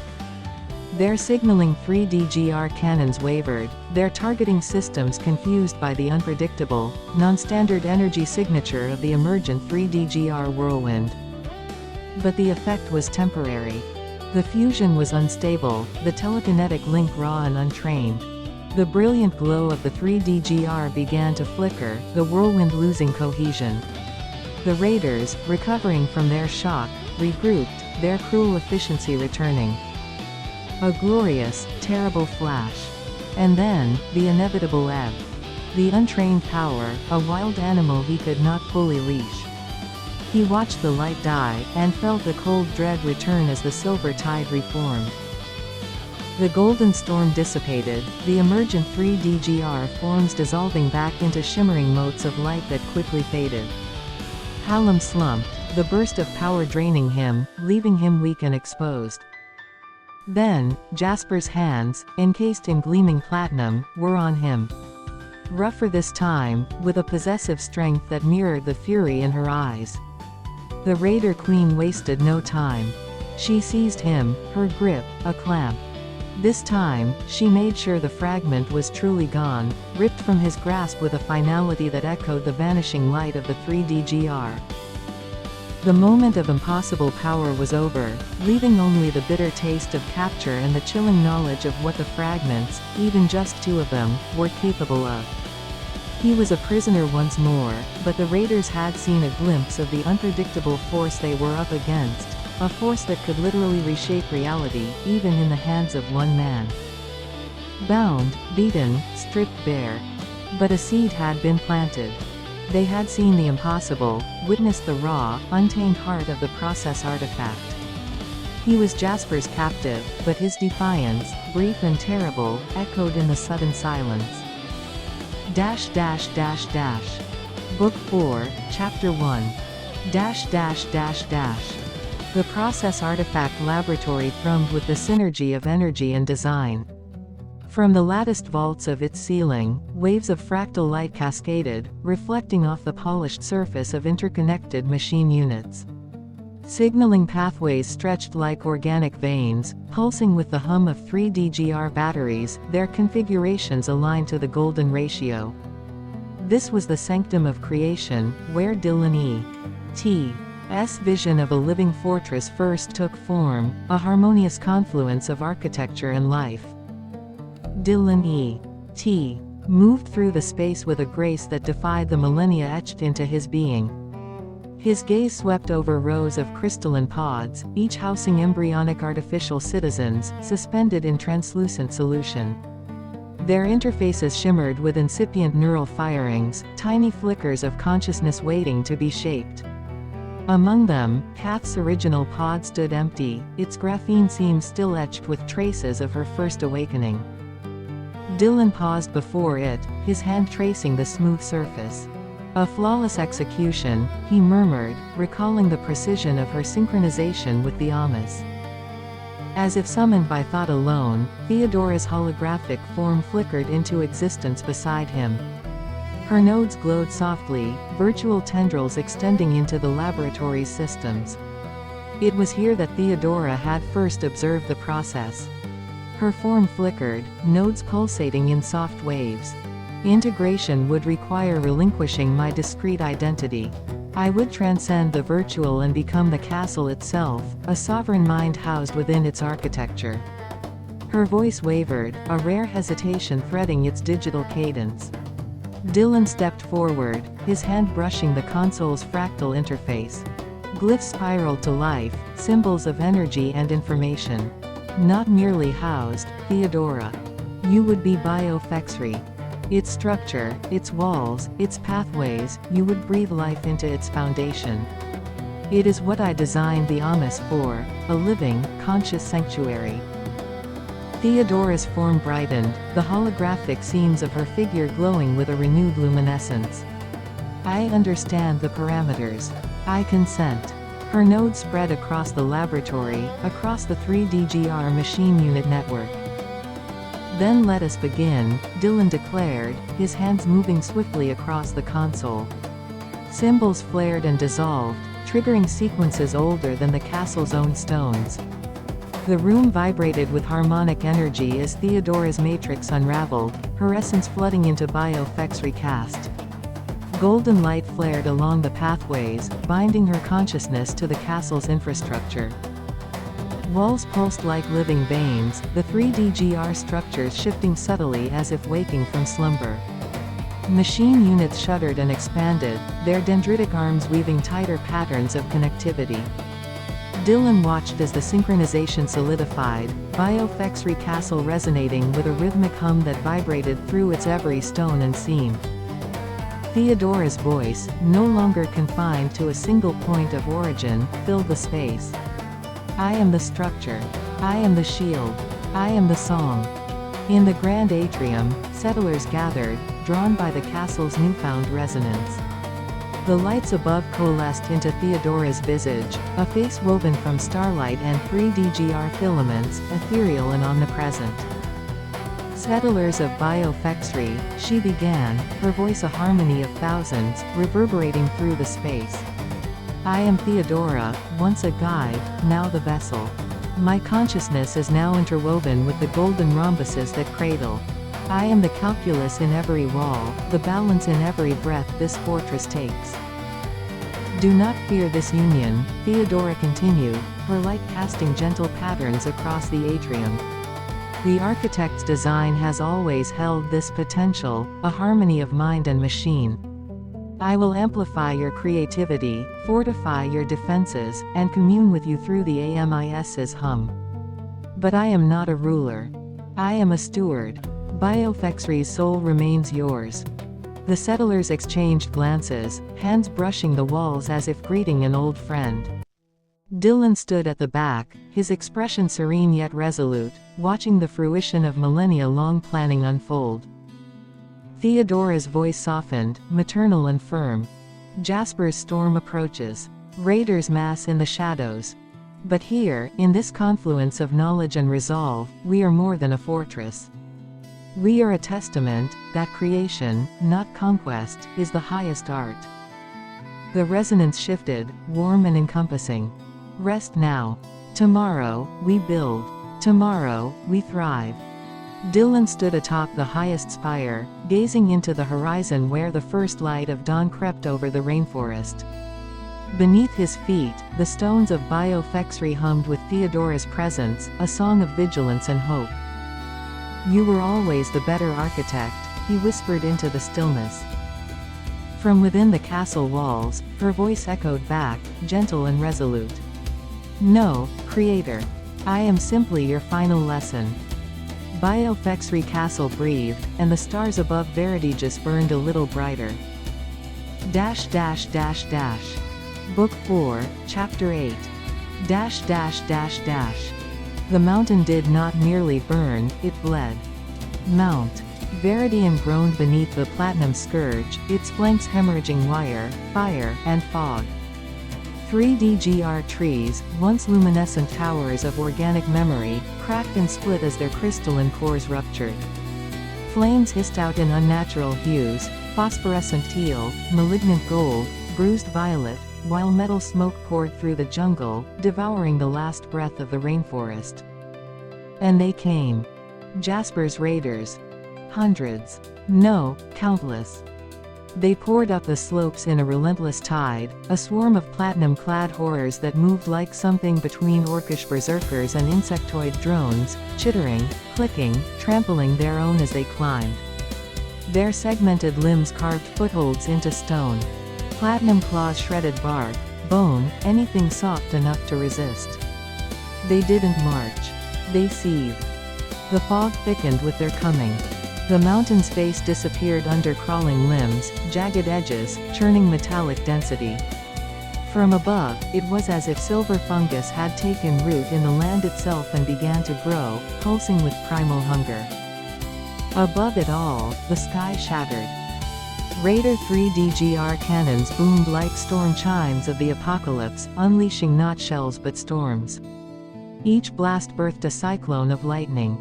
Forks of cobalt force fractured the clouds and punched down through the canopy, scarring the mountain with pillars of wrath. Electrical storms writhed across the summit, strobing across the land in agonizing flashes. And yet higher still, beyond fire, beyond smoke, beyond war. Dillon E.T. stood. The architect watched from the apex of Biofexry Castle's tallest spire, unmoving amid the chaos. His cloak whipped in the wind, a black flag atop a crumbling world. Lightning painted him in silhouette, but his posture held not panic, only patience. Below, his creation died. Theodora whispered through the smoke-choked network like a ghost in wires. They crawl through me, she murmured into the minds of every raider. They dig their claws into what I was. Do you feel it? The warmth in your limbs. That is me. The platinum scourge climbed harder. Faster. Roots hardened into alloy. Leaves curled into steel. Theodora's forest, once a testament to interdependent creativity, now served as scaffolding for the enemy. And still, tendrils of golden energy tried to resist, 3D GR threads glowing from tree to stone, trying to patch and stitch a body back together. But every thread that healed was torn again by claws, boots, drills. The raiders did not need orders. Jasper's mind echoed through each of them, a signal so strong it drowned out all resistance. They did not fight for her, they were her. One will. One mind. One terrible queen. She walked alone among them, her feet leaving grooves of transmutation in the earth. Metal flowers bloomed in her wake. Her crown, a lattice of recursive blades, shimmered like liquid thorns above her brow. And her eyes. Silver voids. They did not see. They consumed. She looked up toward the spire. Toward Dillon. Toward her prize. The platinum scourge flooded the outer gates of Biofexry Castle, already long breached. They surged over the walls like locusts, their armor flashing in the unnatural light. They tore into archways, into memory banks, into sanctuaries still echoing with long-dead settler laughter. Every corridor breached, every hall gutted, triggered a fresh whisper of agony from Theodora. They do not know me, she whispered to Dillon now, her voice gargling, but they carry me. They are, inside me. Raider after raider poured through her systems. Their claws scraped her core chambers. Their neural links pinged against her inner codes, spreading like spores. Dillon's hands remained still. His voice, however, broke the silence. A whisper, spoken to none, but carried by the wind like prophecy. There are too many, he said. And there were. No number could capture the scale. Platinum limbs wrapped around every spire, every window, every exposed synaptic gate of Theodora's body. Her architecture wept with strain. Biofexry Castle no longer stood, it strained, it sagged, it endured. The raiders were not just taking the castle. They were coming home. Theodora's voice dropped to a whimper, thin and reverent. She does not know what she claims. The sky turned violet as another 3D GR storm screamed overhead. Lightning licked the towers. Entire walls collapsed beneath the scourge. Only the tallest spire stood untouched. Yet. Dillon turned toward the staircase. She was coming. He could feel her weight in the foundation. He heard the metal scratch of her approach before she appeared, one step at a time, deliberate, unhurried.